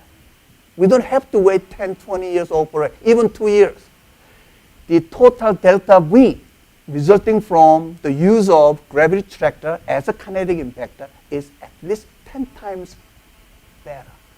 But someone may say that, we cannot guide in the right direction. There's many, many different open issues. But anyway, there is a sort of option to be considered, but yes. So I complete my original presentation of those proposed concepts of utilizing ARV as a kinetic impactor or gravity tractor or multiple gravity tractor. So next couple of minutes, let's talk about short warning time. So once we have a sufficient warning time, no problem. Somehow we can solve the issue. But what if we don't have a sufficient warning time? Deflection is not an option. Then disruptions, fragmentation, and dispersion is the only option other than simply waiting or civil defense. Let's look at the 2012 DA-14. So this is more like a promotional talk. So I have NASA NIAC Phase 1-2 study being funded by NASA. And the title is on Innovative Solution to NASA's New Impact Threat Mitigation Grand Challenge. Nowadays we hear about Grand Challenge, but it's nothing new. The Grand Challenge by NASA on neo deflection has been around more than 3 or 4 years. And Brent Bobby is my co-I, and the task is to develop practically viable, low cost, technically feasible, blended kinetic impact and penetrate subsurface nuclear explosion concept, technique, method for mitigating neo impact threat with short warning time when deflection is not an option. And this is basically illustrations, fragmentations. If we have at least 15 days, we will have this kind of orbital dispersions. Then the Earth will go through that, so less than probably 1% mass will be intercepted by this cross-section due to gravitational pull of this. So that is a result, but it's an illustration. Not that many, but not that big. So this is a base concept being studied by our group. And also, I just want to emphasize that many of you think that even though you are against the use of nuclear device, many of you think that last option, yes, let's use that. But that is not that simple. For the last minute option, the arrival velocity will be much larger than 10 kilometers or even 20 kilometers per second. So we cannot afford rendezvous. So we cannot utilize a nuclear device. Let's assume that here's a nuclear warhead. Just hit, penetrate. No, that doesn't work. And contact surface, stand up, is much, much less effective. We are wasting all the energy. So the best solution is penetrate, have a subsurface explosion, but that is only possible when the speed is less than 300 meters per second. So only option is before last intercept or impact, we have to release the payload, and then the satellite will make kinetic impact, make a crater, and then the payload, nuclear payload, will have explosion under the crater with about 1 or 2 millisecond delayed explosions. I think I will just stop here. Yeah. Okay. Thank All you. right. Thank you. We have time for one very quick comment or question, please. So a real quick question. In military terms, if you have one large nuclear weapon, it isn't as good as having a lot of small ones. So you increase the kill potential by MIRVing. Yeah. So I'm assuming that you think you're going to get enough material off the face of the Earth, so even though you have many, many hits, it's less of an impact. Is that true? What do you mean, the debris impact? Yeah, so if you... Oh, yes. Our computational simulation showed that if we have at least 2-week lead time, Okay. 300 meter, using 3 kiloton device, which can be easily launched by Delta to small launch vehicle, net mass is less than 0.1%. The debris size already much, much larger. Okay, so most of it misses the Earth, period. Yes. Okay. And then hopefully our atmosphere will protect us. I see. Yes. Okay, thank you. Thank you. Okay, thank you. I think we have to move on.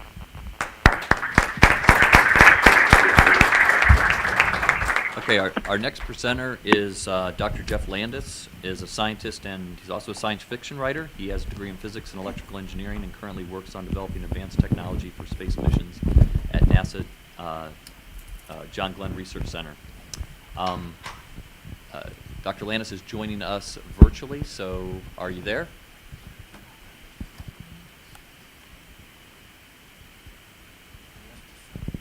Okay.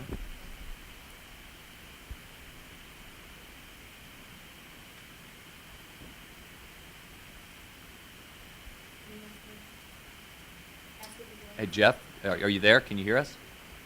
Yeah, hello, do you hear me? Yes, we can. I'm not sure. Can you hear me now? It's a little bit faint. If you could try getting maybe a little closer to the microphone, we'll adjust the volume here if we can. I am good. Can you hear me? Can you hear me? Hello? Okay, I don't seem Yes. Are you there? Can you hear us? to... Actually... Yeah, hello, do you hear me? Yes, we can. I'm not sure. Can you hear me now? It's a little bit faint. If you could try getting maybe a little closer to the microphone, we'll adjust the volume. Hey, Jeff, can you close the I am Ustream good. Can you hear me? link there so that we're not getting a feedback? There's a Okay, I seem significant to delay. be coming through with quite a bit of delay. I think that may have been that I was switching between my computer and my phone. But on the assumption that you can hear me, even though I cannot hear you, I should keep going. Can you confirm that in the chat window that you can hear me? Okay. Okay, well, great. Okay, I'm Jeff Landis. We're doing an analysis of whether we can use asteroid repositioning for planetary defense. And I do need to acknowledge the COMPASS team. In fact, I need to acknowledge two studies. First, the study we did for the Keck Institute for Space Studies on asteroid repositioning, and then we used that for a white paper submitted to the NIAC solicitation last spring. The problem, which has been already quite a bit discussed, so I perhaps don't need to go into great detail on this, is that asteroid impacts are responsible for mass extinction events, including the very well-known Chicxulub event. And the probability of this happening in any generation is low, but the consequences are very high. So we'd like to find a means to divert an asteroid. And several such means have been discussed in the previous talk. In previous work, we've done a study on behalf of KISS, the Keck Institute for Space Studies, of how to design a spacecraft capable of moving a small asteroid. And in that study, we looked at a small asteroid, a 7-meter class near-Earth object with a mass of perhaps as much as 500,000 kilograms. So it showed that we could do this. Here's just one of many visualizations. There's been any number of such visualizations that have been done since we did that study about 2 years ago now. But it looks like we can pick up an asteroid and move it into a near-Earth orbit, in fact, into a halo orbit, either low around the moon or around a Lagrange point. Well, directly relocating an asteroid by SEP just takes too long to be a way to defend the Earth unless you have an enormous amount of time. But we still think we can use this asteroid relocation technology as a method of protecting Earth. In fact, this was alluded to in the previous talk. We proposed taking one of these 7 to 10 meter diameter asteroids, finding it, bringing it to a position in halo orbit, perhaps in one of the stable Earth-Moon Lagrange points. From this point, you can eject the asteroid with comparative low delta V into an escape trajectory. So the proposal then is to use such an asteroid at the Lagrange point as a defender. And here's just a graphic showing it. You can take your small asteroid is captured, brought with solar electric propulsion into a translunar halo orbit where it's kept, and that will be your defending asteroid. When you have warning of a larger Earth-crossing object approaching, you can then send your defending asteroid out in order to be a collision. As the previous talk mentioned, the hypervelocity impact is a very efficient way of moving an asteroid with delta V. So the object essentially is to hit an incoming bullet with a bullet of your own. So when the threatening asteroid is detected, the path is calculated, and we eject the defense asteroid into a trajectory to intercept it. We can do mid-course correction as we learn more about the final trajectory of the impact. The resulting impact will be typically at velocities on the scale of about 20 kilometers per second, which transfers momentum to the impacting object. So just showing that this can be done, we know this can be done because it has been done. Here's just a view of the Deep Impact Probe, which successfully impacted Comet Tempel 1 at a high velocity. So that shows that the navigation needed to do this is a known thing, something that we can do. So a lot of calculations are needed. How large a threat can be addressed? How much delta V do you need? How much can you achieve? How big does the defending object have to be? The bigger it is, the more impulse you get, but it obviously takes much longer to move into place. So that brings to the question of how much advanced warning do we need? The longer the warning, the lower the delta V. And final question is, does the impact threaten to fragment the incoming object? And if so, does it make the problem worse or does it make it better? Well, there's two different ways that we can think about intercepting an incoming object. So the incoming object in this picture would be in the red trajectory. It's in an orbit. Obviously, the orbit will cross Earth's orbit every orbit, but only one particular time of crossing is the Earth going to be in position that it will be threatened. So in strategy 1, you intercept the orbit when it passes, you intercept the asteroid's orbit when it passes Earth's orbit at a first time, even though it's going to actually impact the Earth on a future path.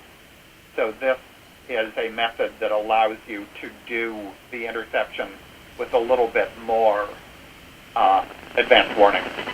So the impact will change the phasing of the orbit so that it returns when the Earth isn't there. So by intercepting well in advance, a relatively minimal delta V is needed. It's worth noting you can intercept it at either place. It could be either in an inbound path or in an outbound path. However, if the asteroid is at high inclination, if it's at high eccentricity, it may be difficult to reach on the outbound path, assuming that the impacting path is an inbound path. The alternative is, well, what if you don't have that luxury? What if the asteroid is approaching Earth and you don't have the ability to perturb it on a previous path? You have to perturb it now. In this case, you have a lower amount of time, you have a lower amount of distance over which you can affect it. So you need to move the defending asteroid further away from Earth in order to give the impacting delta V a chance to perturb the asteroid's motion enough to avoid the impact. So that's a shorter warning. It will require higher delta V, so only relatively smaller asteroids can be deflected if you don't have the long amount of warning. So how much impulse is produced by interception? There's actually two things that you get. You get momentum of the intercepting asteroid. The asteroid coming in gives the delta V comparable in general to the target's flyby velocity, give or take. However, it also produces a reaction force. The impact produces a large amount of ejecta. Basically, there's a fireball produced by the impact that ejects a plume of vaporized material. The vaporized material will shoot out and produce additional delta V. For a very simplified calculation, this will depend on a number of different parameters, including how deep the impact is. But for a simplified case, you can calculate the reaction impulse produced as roughly on the order of half the incident momentum. But it can be much larger or much smaller depending on the details of the collision. So if we ignore that reaction impulse, it's easy enough to see that the delta V achieved is just the ratio of the masses times the relative velocity. So putting that into an example, if the interceptor is a 1,000-ton, 8-meter category asteroid, we're looking at a target that'll be a 500-meter, 200 million ton asteroid. We'd get a delta V of about 5 centimeters a second at a relatively conservative impact velocity of 10 kilometers a second. So that will shift a asteroid position by on the order of 5,000 kilometers per year. And that's accounting for the magnitude but not the direction of the momentum. With that, it would take about 2 years of advanced warning to shift the orbit, to shift the phasing by about 1 Earth diameter. So that's a quick back-of-the-envelope calculation of what kind of advanced warning you need. So the calculations there basically suggest that the technique of using an asteroid to intercept an incoming asteroid should be feasible. It's something that will need a warning time typically of greater than a year. It's not something that with these small asteroids will give you a fast response, but it is in fact a reasonable thing to do. The rest of the charts are mostly just backup charts, but basically this would be the class of asteroid that you could deflect with about 2 years of warning would be a continental class of impactor, not a global, but on the other hand, the very, very large ones are extremely infrequent. So you could deflect one of the more frequent but still catastrophic impactors. And that, I think, is it for the presentation. I guess, are there any questions? Okay, thank you, Jeff. Can you hear me? Can he hear us? Can you type and we're still not coming through? Is there... Okay. Are there any questions? We can kind of queue it up here if someone wants to ask him a question. Yes, I can hear you, but only by the technique of turning off my phone and turning on my computer and vice versa. Okay. So, and there does seem to be a bit of a time lag here. Okay.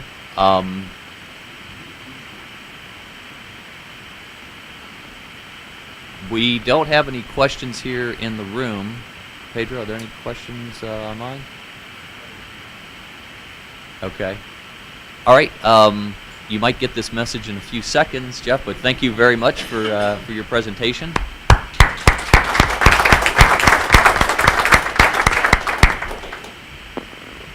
can see us either. Okay. All right, we'll move on. The next talk is by Tim McCuff. Has worked at the Jet Propulsion Laboratory. Okay, thank you. Since 1984, recently he has done mission design on several proposed missions, including Moonrise, AIISW, which is discussed later in the session, and the Asteroid Redirect robotic mission. Okay, thank you. Let's see, am I controlling this? Okay, so then the question is, how am I controlling this? Okay, that works. That work? Okay. Okay, so at the time I wrote this, I couldn't think of any other way that didn't involve physical contact, but of course, you know, I'm being educated. Anyway, let's just say that it's a nice method of not having to touch the asteroid very much to move it. So, as we've heard before, you know, the gravity tractoring the spacecraft weight equals, that's the connection between the spacecraft and the asteroid, and so that limits how much you can pull on it. You know, as we've seen in various ARV designs, it's easy to get 1 to 2 newtons per spacecraft in the 2 to 4 ton range. But unfortunately, the spacecraft weight for asteroids under a kilometer in diameter is well under a newton, and so most of the spacecraft thrust capability is not used. So it's very propellant efficient, but very time inefficient.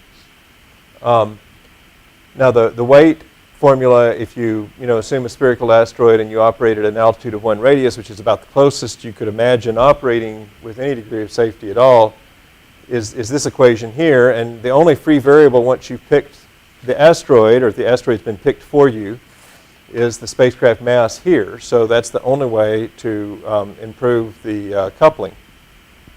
Now you can't take a bigger mass with you beyond, maybe you could imagine a 20-ton spacecraft, but at some point you can't launch it, and if you do, it takes much longer to get there, and time is not your friend. So, so clearly, you need to add mass once you get there. Let's see, that one works. Okay, so I'm not a mechanical systems guy. This is Brian's problem. He'll figure it out if we do this, but or somebody like him. But I did want to mainly I want to talk about what you could do with an augmented mass, but I did want to point out that there are at least a couple of things I could think of, and there's probably a bunch of others. Of course, you can grab a boulder, like as is being studied. There's also the brush wheel sampler that we've used for sample return mission concepts, but in principle, if you make it bigger, it just grabs more mass and flings it up into the collection area. And that doesn't take a huge amount of time to, I mean, it might be days, but it's not weeks or something. So in either case, I'm going to assume that we can get 1,000 tons into this box here. So, gravity tractoring operations, as we've talked about so far, the center of mass of the spacecraft wants to be as close to the asteroid as possible, but of course, because of the thrusters want to be far enough away that they don't have to cant very far to avoid whacking exhaust into the asteroid. So these are kind of competing desires. If you have collected mass, then it's relatively easy to leave that mass on the down close to the asteroid, as it's kind of shown in this cartoon. Now, for gravity tractoring, typically you want to adjust the orbit in the downtrack direction, because this generates a secular, you change the period, you get a secular downtrack trend. And so, here's another little cartoon that says, we thrusted and gravity tractored for a while, and then we got this sort of linear trend that runs off for infinity. And of course, I'm not showing the once per rev signature. So what can we do with this sort of approach on a real asteroid? Well, 2000 SG344 is kind of a fun asteroid. It's in a very Earth-like orbit. Dan and company did a study that said you could get 3,000 to 7,000 tons back from it in 2028, but unfortunately the asteroid is several times larger than that. On the range you see, 10,000 to 300,000 tons. So clearly the whole asteroid's not returnable in a ARV, grabbing it sort of approach. So let's make some mid-range assumptions. 50,000 tons of asteroid mass, 1,000 ton spacecraft mass after we've augmented it at the asteroid. And if you do the math, you come out with almost 2 millimeters per second per day, with cant angle losses and so forth. And so a meter per second only costs 2.4 tons of xenon, so clearly several meters per second, not 10, but several, can be accomplished with the sort of spacecraft that we're contemplating here. Now, an interesting thing is that if you start doing this in 2021 and you do 1.25 meters per second, which takes just under 2 years. Well, let me back up a second. So the red is the trajectory unmodified of SG344. It does, it comes by the Earth kind of 3 times, 4 times, however you want to count it. If you make this modification of it, in 2021, or a slightly larger modification if you start later, it's only off by 650,000 kilometers here on this first little green arc that you can see. But it turns out that that's enough to capture it into this sort of orbit for 35 years, and then eventually it wanders off the other side. Now, that's just when I stopped looking. I could probably make it last here for even longer if I tried. But 35 years is, longer than any of us probably care about. So it's kind of interesting that you could, for a relatively modest effort, you know, stick this 50,000 ton mass out there in essentially near Earth space. So another interesting example is Apophis, which of course has the keyholes and all this business.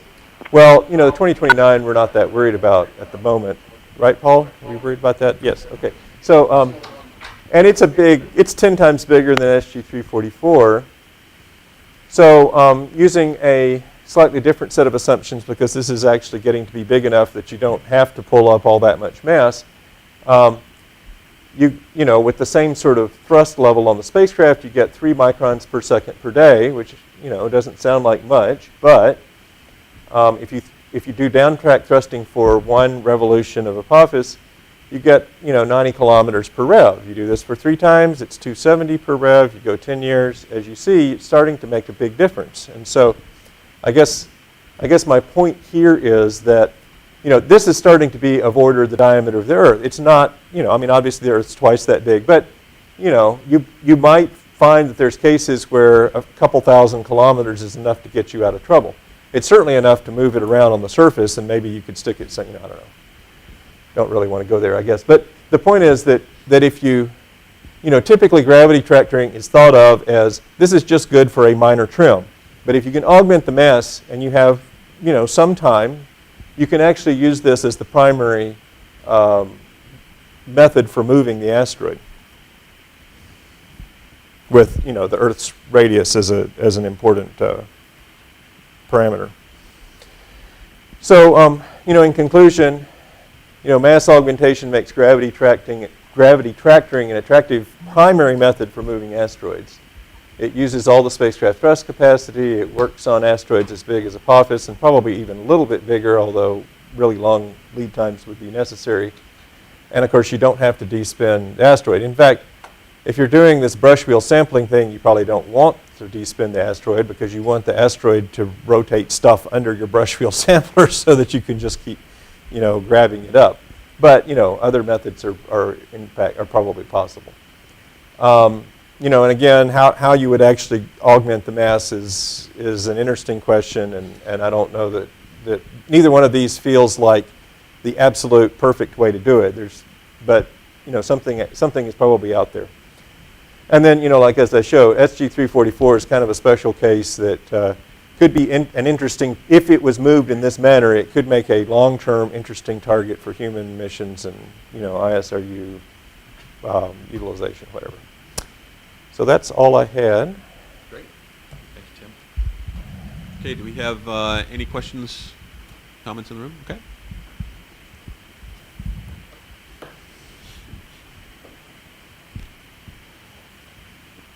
So,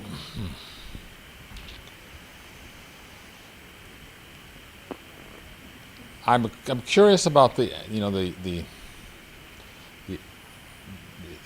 if say that the asteroid deflection mission wasn't flown, could this be combined somehow with the ARM mission? I mean, because it seems like the crucial thing is, you know, that you'd want to sort of bring up the TRL level on is, how do you actually get the mass from the spacecraft, from the asteroid? Right. You know, if we've done it for the moon, you know, we can speculate for asteroids, we don't really know. Yeah. And so it'd be nice to have a test. And so could this be like, it seems like this potentially would be a vote. If you couldn't do both missions, having if you heard this morning's session, you know, you pluck something from a bigger body, could be combined with this, it seems like very, very nicely. In other words, you could actually say, yeah, we can get stuff from an asteroid because we plucked it from some bigger body, you know, and brought it back for scientific tests, but we actually did it. And so I was just sort of wondering what you think about that. Well, yeah, I mean, it's not obvious. I don't think there's any way to combine this with bagging the whole asteroid on the same mission. Yes, I would agree. But, you know, obviously if you're bringing back a small part of it, if the small part of it is still big enough to do gravity tractoring, then you can do gravity tractoring after you grab the smaller part of the asteroid. So, on the other hand, I guess I would say that well, okay, gravity always works, right? And arguably, this is not something that really needs a ton of demonstration, but if people are worried about it, the reference ARV is perfectly capable of gravity tracking these little asteroids and detecting the results and making, and having a mini sigma detection of the results. So I mean, we can demonstrate gravity tracking with either mission. We just can't demonstrate gravity tracking where we moved a large object a long way with the reference mission. It would have to be the grab a boulder or something equivalent to that. So, but yeah, that wasn't quite what I was saying. I think that there's no physical doubt that the gravity tracking will work. There seems to be no physical reason why it wouldn't work. It's very simple, straightforward. Newton would have thought of it. Yeah. But grabbing the material from using a chain bucket or whatever it was you're talking about to grab the material from the surface, that seems less, I mean, obviously you could make it work, but it seems like a less secure thing at the current level of TRL. Sure, and but that that's would why be worthwhile testing if you could. Sure, no, that's true. And I mean, the grab a boulder approach, in principle, would be a major step in that direction. And if that works as expected, I don't know why you would mess with the brush wheel sampler, except that you could maybe get more mass that way because you're not depending on finding a right-sized boulder. So that's kind of the trade, But yeah, like I say, whichever way you're going to grab stuff, clearly you would want to. You probably would have to sneak up on grabbing stuff if you were seriously going to move this, and not make it the first mission, unless it was just a demo in the first place. Do we have any other comments or questions?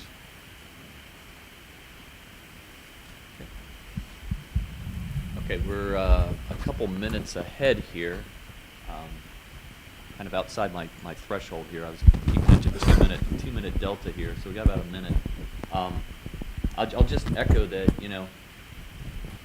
a lot of these presentations dealt with a similar concept, but what I hoped, or what Pat and I hoped when we put this session together and we chose the R5 responses, was that there would be nuggets from each of those, and I'm clearly seeing some thoughts and some ideas that have come out that we'll talk about more in the discussion, kind of a little unique twist to each of the presenters' approach that may have some more interest in being looked at.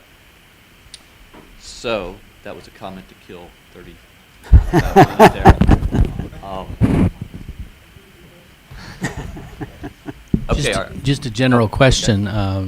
I've heard that the inner solar system is non-deterministic, the Jupiter and beyond are deterministic, and that we have a very poor gravity model for the internal solar system. So, all of this analysis would seem to be, dependent on us knowing exactly what a certain deflection is going to do, because, we all could be making things worse. Yeah. So somewhere in maybe the final comments, it could be, a better model of the inner solar system would be a corollary to the design of this mission. Okay, let's hold that thought. I think, for example, Paul Chodas can vouch for the fact that we do know the solar system pretty well, and we can predict with gravitational effects. If there's non-grav, that's another issue, but for quiescent asteroids, we can predict with sufficient knowledge very far into the future. So we can talk about that more in the open discussion, but to get us back on topic here with the presentations, our next presenter is Josh Hopkins. Josh is a space exploration architect at Lockheed Martin. He was the editor of the AIISW's International Reference Guide to Space Launch Systems, and a technical advisor for the science fiction movie The Europa Report, which I haven't seen yet and I'd like to see, so I might talk to you about how do I get a copy. Anyway, Josh, go ahead. Thank you. So I'm filling in for Darren Wade, who came when we first held this conference but wasn't able to come this time. So any questions that I can't answer, I'll defer to him. So we've been talking about asteroid deflection for a couple of hours now, and I was struggling to think what I could say that hasn't already been said. I'm going to try to focus on some specific aspects that we've been looking at, but some of this will start to appear familiar now that we've had a couple of talks on gravity tractors.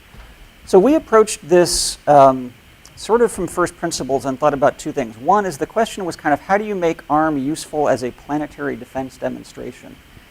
And the issue is that the small asteroids ARM is currently scheduled to visit really aren't particularly dangerous. You want to prove that you can deflect a dangerously sized asteroid And the techniques, at least the way that ARM is currently conceived, probably don't scale very well. So you're probably not going to de-spin a really large asteroid.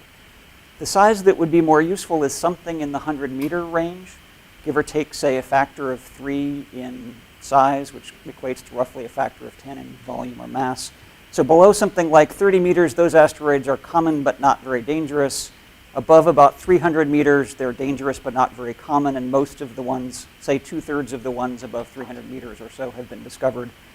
So this somewhere in the high tens to low hundreds of meters diameter is the size range we're interested in. That corresponds to something on the order of 1 million tons of asteroids move.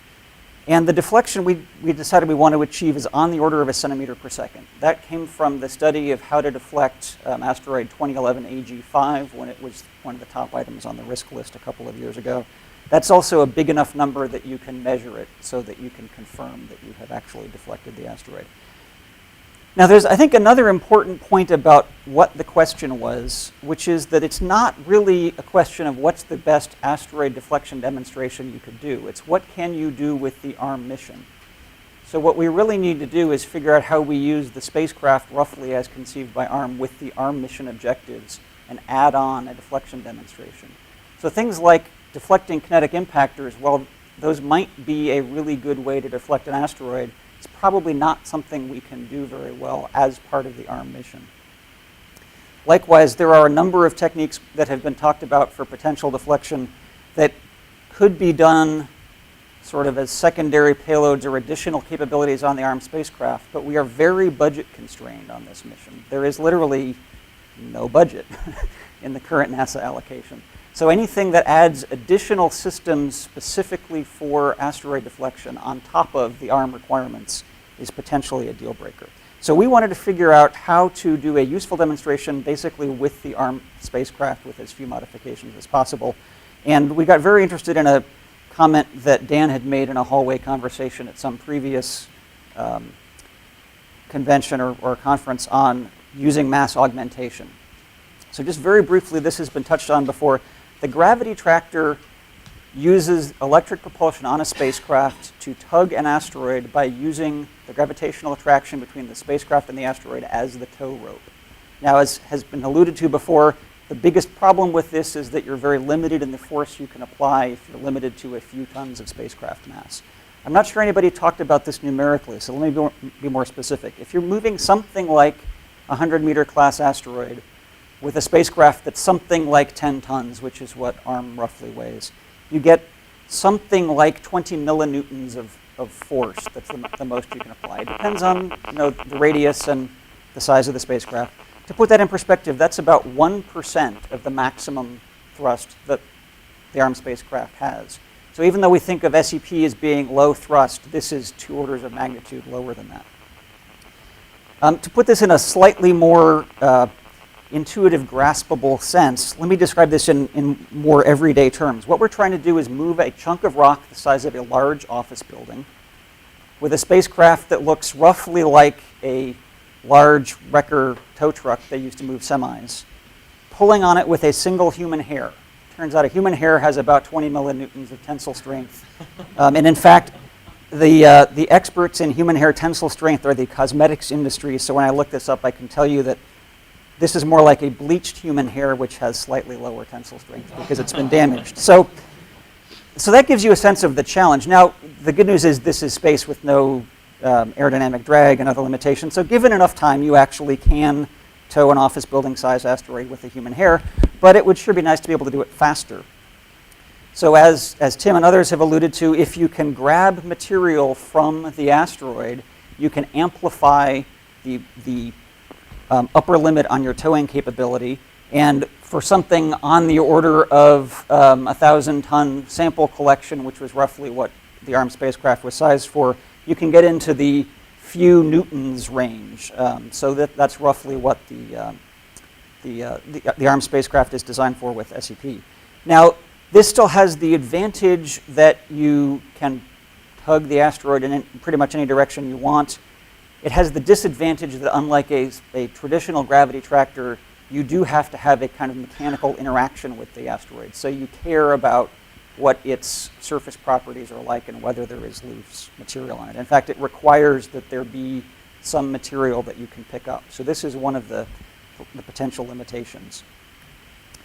So how does the math work out? Several people have talked about a kind of intuitive gravity tractor where you just hover the spacecraft directly over the asteroid. It turns out that perhaps a better way to do this is to actually have the spacecraft orbiting the asteroid but offset from the center.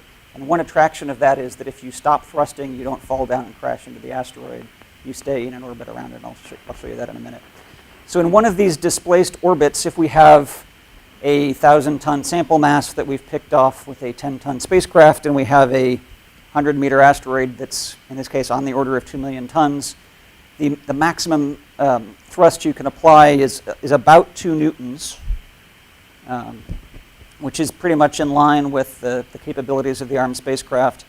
And with the ISPs typical of Hall thrusters, you need several hundred kilograms of propellant and only a few months of thrusting to be able to move that asteroid by a centimeter per second. So it's feasible to do this without blowing the propellant budget for the mission and without adding years to the mission duration. So the theory here would be that if you decide to do an armed demonstration of the pick a rock off a large asteroid approach, then you have the option of doing this demonstration. I'm not trying to pick sides in the debate about whether it's better to do a mission that grabs only a small asteroid or to do the demonstration that visits a large asteroid and grabs a boulder. But if you choose to do the latter, you have the option of demonstrating a very real asteroid deflection capability. So we put together a little trajectory simulation. Let's see if I can make it play. There we go. So this is an asteroid. Can we dim the lights a little bit?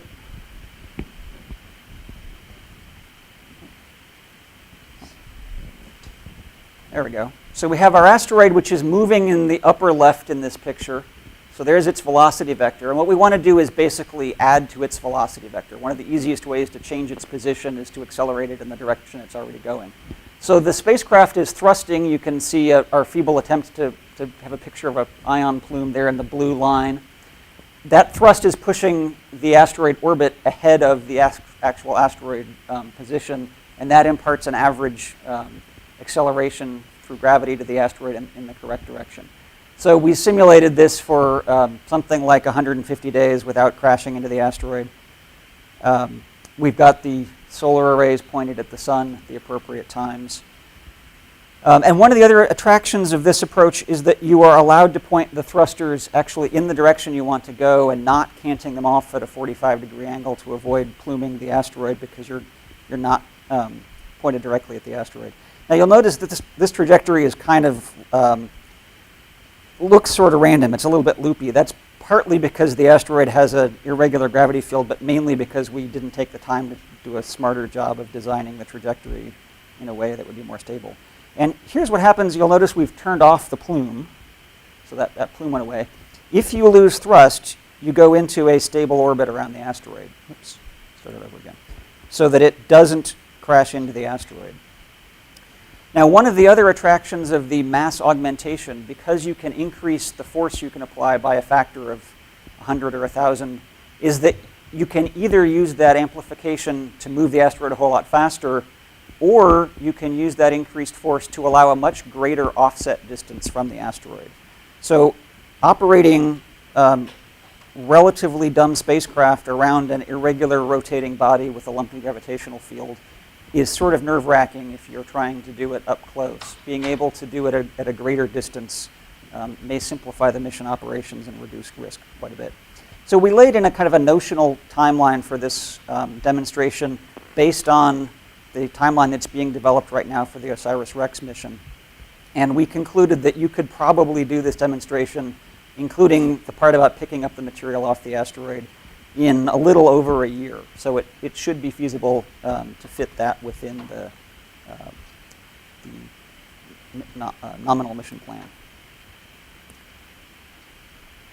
Let's see. So the next question we wondered was, well, is this a useful demonstration to do? And in particular, how much can you scale this up? Or another way to phrase it is, what's the biggest asteroid that you could move with this approach? Given roughly the design specifications of the ARM spacecraft, which is that you've got several tons of propellant, it depends on how much you use getting to the asteroid, obviously. We sort of concluded that you could apply a 1 centimeter per second delta V to an asteroid up to about 200 to 350 meters in size. So that's not quite the top end of the largest possible threatening asteroid, but it's pretty close. Now, one caveat to this, that assumes that the asteroid that is dangerous is in an orbit which is easy enough to get to that you can use any rendezvous-based technique in the first place. If the threat is an asteroid in a very elliptical orbit that is Amber alert going off yeah, for everybody. that is has a high relative velocity relative to the Earth, then you need an intercept technique, and this doesn't work. But at least for asteroids which are reasonably accessible, it's a viable technique. And it turns out, even though the accessible asteroids are a small fraction of the total population, they're a relatively large fraction of the risky population, precisely because they come very close to Earth so often. So with that, I will take any questions you've got. Okay, thanks, Josh. Do we have any questions in the room? Come on up to the mic, please.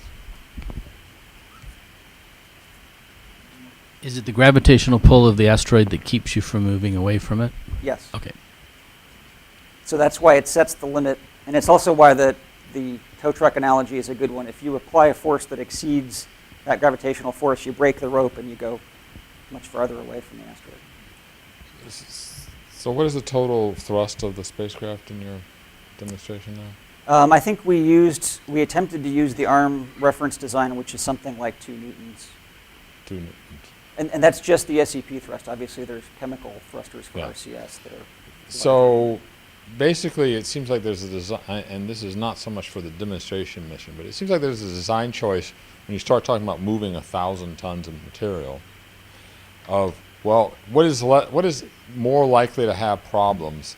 Moving 1,000 tons of material to get, well, I think it was 1.89 newtons or something like that, Right. or just putting the spacecraft against the body and thrusting it directly to get 2 newtons of thrust.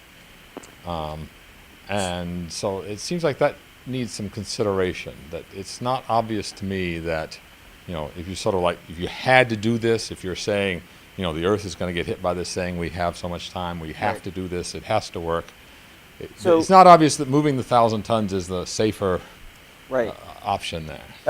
I agree, it's not obvious what the best deflection approach is, and it depends a great deal on the properties of the asteroid that ends up being the dangerous one. But one of the reasons for doing this rather than a direct push is that you're not limited in the direction you want to push it. So Yes. if, for example, you are trying to deflect a 100-meter asteroid that does not have principal axis rotation, even if it does have principal axis rotation, it's difficult to de-spin it, right? So you may be limited to pushing it in a direction aligned with the poles. And if it doesn't have principal axis rotation, then you have a problem of even getting consistent. Yeah, I understand that.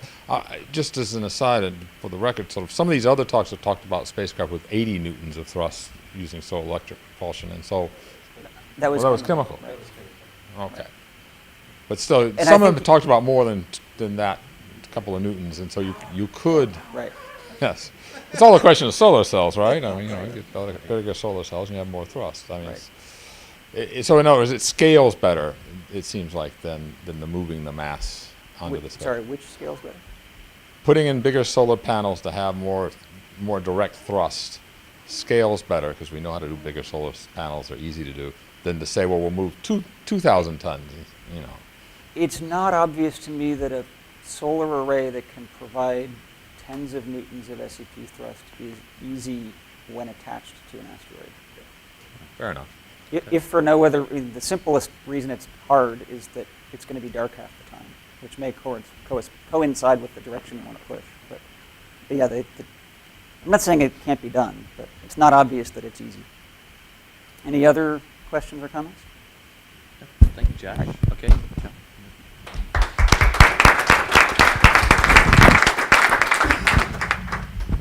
Okay, our next speaker is John Brophy.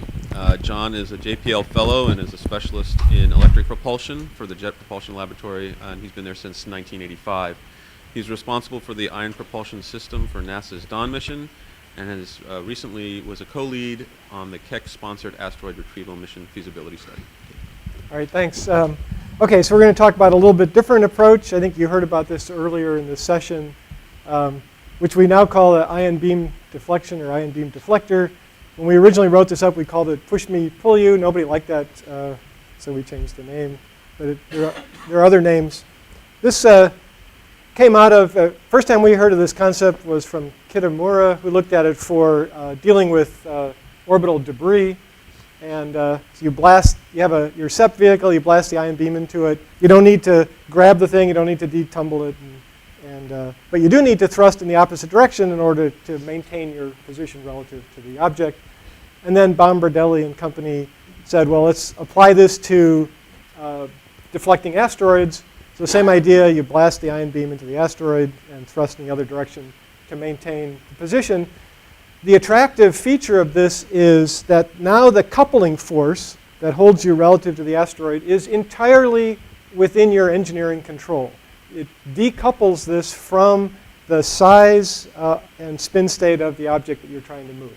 And so if you scale the vehicle to much higher powers, you can take advantage of all of that additional thrust, or at least half of it, and use that to deflect the asteroid. The other interesting thing is that you can think of this basically as a kinetic impactor, where you're impacting it at an atomic level, but with potentially, with an arm-sized vehicle, a few thousand kilograms of stuff. So it's a kinetic impactor with impact velocities of 30 kilometers per second or more, and a few thousand kilograms of mass. So it's very much like the kinetic impactor. So anyway, this might push me, pull you, because you're going in both directions. Okay, so the question is, well, does it work? Do you really get that force applied to the asteroid?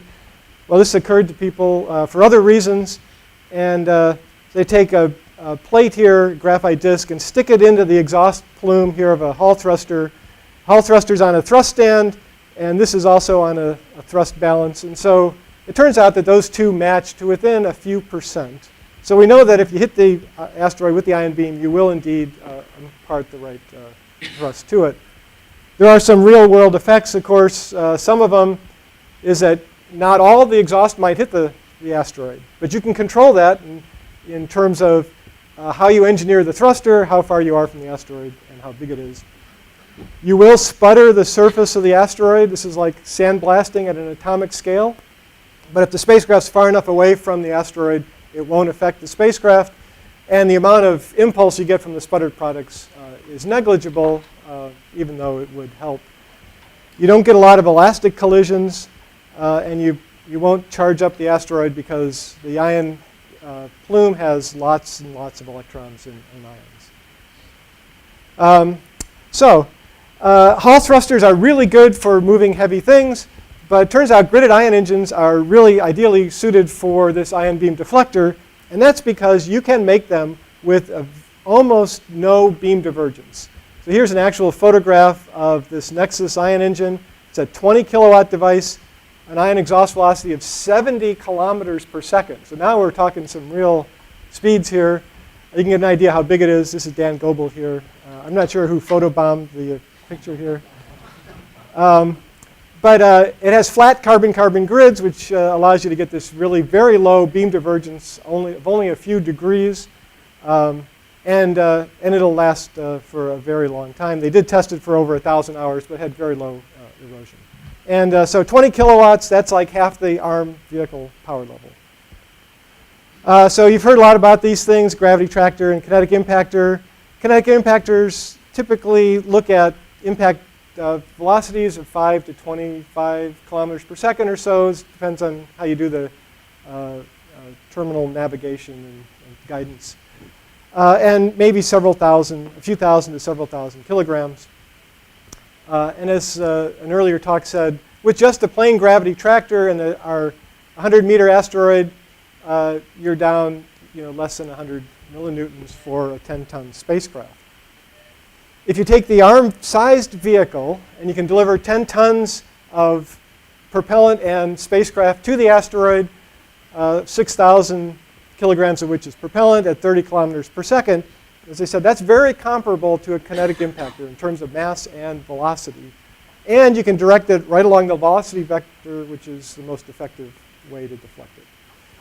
So if we now look at how much force can we apply to the asteroid as a function of the asteroid diameter, we see that it's basically a straight line. That is, it's independent of the asteroid size because it's entirely within our engineering control. So that's a nice feature. And it is an order of magnitude or more greater depending on the asteroid size. Even if you pick up a rock, a 20-ton rock, it still provides significantly higher coupling force until you get to really big asteroids. But if you don't like this thrust level, you can just re-engineer it, but go to higher power levels, higher thrust levels. The other nice thing is that with a very collimated beam, say a 5-degree beam divergence, if you want to deflect say an Itokawa-sized asteroid, you could be a kilometer away from it, and all of the beam would hit it if it were spherical. It's not, so you're going to have to be closer. But if it were spherical, you could be a kilometer away from this. So you have a safe distance from the asteroid. You don't have to worry about backsputtered material. And we know we can build ion thrusters to do that. So we looked at how does this compare to kinetic impactors. So if we have kinetic impactor masses of 1 to say 5 tons here at different impact velocities, and compare that to an ion beam deflector that has 5 tons of propellant delivered to the target, of which half is impacted on the asteroid at these different ISPs, or think exhaust velocities, you multiply it by 10. And you can see you can get really much higher total impulses delivered. It takes time to do that. It doesn't happen instantaneously, so that's the trade-off. And of course, time is the key. One of the things that we know for sure, probably for sure, that if you have a potentially hazardous object, you're going to wait as long as possible before you do anything about it, right? So the question is, how long can you wait, or what's the minimum time you have to get there in order to deflect it?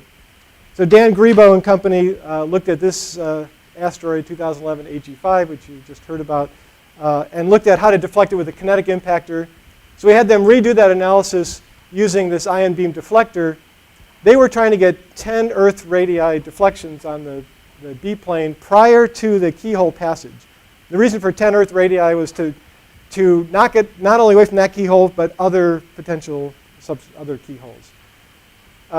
We could do the same thing, 10 Earth radii with this ion beam deflector at 80 kilowatts in 3,000 seconds. It would take 4 tons of xenon, but it would take about 1 3/4 years instead of about the 1-year lead time that the kinetic impactor did. But you may not need 10 Earth radii if you have very precise control of what you're doing. You might need only a couple. And at 2 Earth radii, you could now do this at 40 kilowatts, and it would only take you a couple of tons of xenon. And maybe a 1.5 years lead time once you got to the asteroid. The other interesting thing that you might be able to do with this, and I know there's a question earlier, is that if you didn't line up the center of pressure with the center of mass of the object, you could affect its spin state. And if you were smart about this, you could slow down its spin rate. So if you go to an asteroid that you want to capture, it's possible that you could, as Andy Thomas suggested, use this approach to slow down the spin rate of the asteroid, making its subsequent capture easier. And the pressure that this ion beam puts on the asteroid is well below the 25 pascals that you heard about earlier from Dan Shears. So it won't disrupt the body because it's a very gentle activity. And it takes a manageable amount of propellant to do this, even if it's 1,000 tons spinning at 2 RPM. So to sum up, this is a potentially very attractive approach. It's like the gravity tractor because you don't have to de-spin the object, but it's unlike the gravity tractor because you can get a much higher coupling force, and a coupling force that's completely within your engineering control.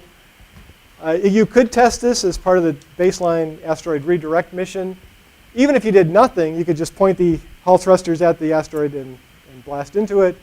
Or it could lend itself to an international cooperation where someone provides a gridded ion engine with a very low beam divergence, and do that as part of the demonstration. The total impulse and thrust are, as I said, entirely within our control. That total impulse is potentially competitive with kinetic impactors.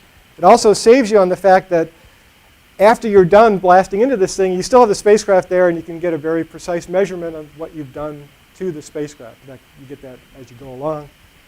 And we know we can build gridded ion engines which would have the right power level, very high exhaust velocities, and very low beam divergence angles.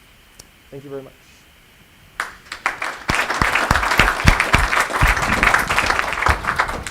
Okay, do we have any questions from the audience? Any? I've got one question here. John, good talk. On just a question on the chart where you showed the gravity tractor, you showed a log-log plot, and you had a 20-ton boulder. I don't know if you could flip back to that real quick. Yeah, that one right there. So obviously, depending on the mass of the rock that you pick up, that keeps offsetting that. Right. But I'm still not completely sure I understand that inflection point. If you could explain why on a log-log plot that slope changes there. Yeah, so it's not obvious because, like anytime you do these analyses, it's chock full of assumptions, right? So the assumption here was we were trying to make the gravity tractor look as high a coupling force as we could. And so we were trying to get as close to the asteroid as possible. So we were assuming you were canting the thrusters at 60 degrees to fire past. This is not an orbiting gravity tractor, but just a regular. Okay, this is an offset. So once you get to about this mass, you now exceed the half of the thrust, and so you're no longer canted at, you're canted at less than 60 degrees, and so the amount of thrust available to counteract the gravity forces goes up. So that could be why eliminated by going to the halo approach. Yes, that would change that. Okay. Great, thanks. Any questions, Dan? Actually, I had a question for Paul Abel. Scientifically, bombarding a surface of an asteroid with ions, would that sort of mess things up in terms of scientific interpretation? Yes, it would. Okay, I was just from a science standpoint. Yeah, you're just, this is a surface effect. That's exact. The surface is the most important part scientifically. So you ruin the surface.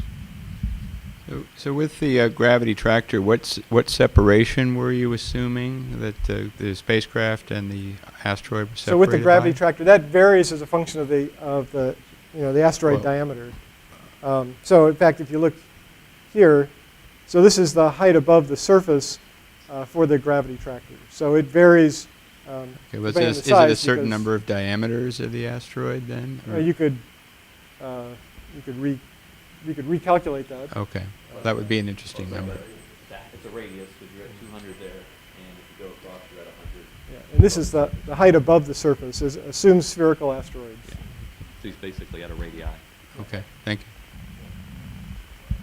And that's a good segue into my question. You assumed a spherical asteroid. How much do you think the fact that the asteroid is probably not spherical, has concavities and such, would decrease the efficiency of this? Yeah, so most likely what that would do is require you to be closer to it, because the if it's hot dog shaped or something, you want the ion beam to impinge on the full, you don't want it to miss, and so you got to be a little bit closer. But the fact that it has a non-uniform surface doesn't matter, because this is an atomic process. So the surface roughness is independent of the force that gets applied. Well, but I'm thinking, well, I'm not thinking about bouncing. I'm thinking about it impinging a concavity so that there is, the push isn't all normal. Yeah. Oh, yeah. So everything on an atomic scale looks the same. So it doesn't. Unless you bounce off, you got momentum in this way, and that momentum is going to get stopped, and so it'll push it that way. You get some sputtered products, but those come off at such a low velocity that it won't. It would help you, but it's negligible, and unless it's an elastic collision, you don't have that effect. Yeah, I think it deserves some looking at. Okay. All right. Any other questions? Nobody online? Okay. All right. Thank you, John. Thank you. All right, so at this point, first of all, I'd like to compliment all the presenters on being spot on time. And probably shouldn't have said that till we're done, but we're going to we've got a break here for 15 minutes. I'm sorry, 10 minutes. So back at 3:50, and we'll have the final four presentations and then the discussion.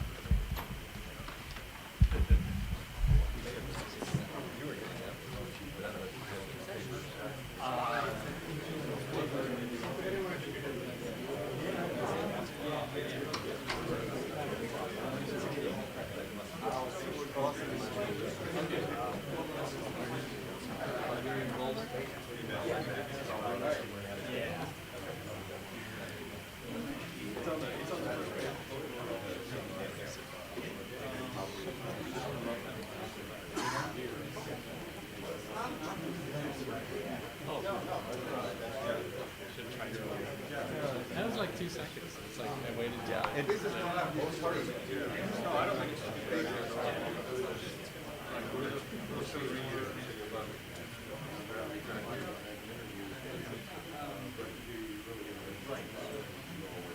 well, sure. And even if we're 50%, it's better than that's but no, I think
Test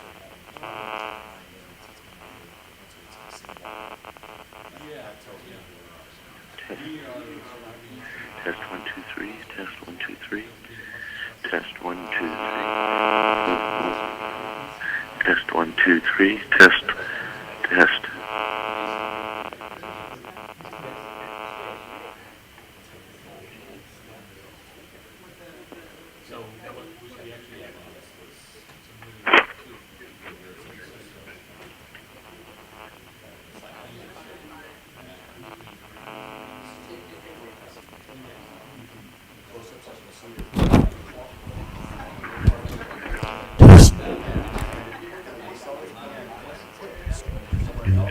Test 1 2 3. Test 1 2 3. Test 1 test 1 2 3. Test 1 2 3 4 5 6 7 8 9 1 2 3. Test 1 2 3 4 5 6 7 8 9. Test 1 2 3. Well, he did it. He did it for the whole lag thing. It's like we applauded him. 15 seconds later, he said thank you. Bag and scratch with a fingernail. All right, I'm gonna hang out here for a while. Okay. And Don built a homemade finger grab.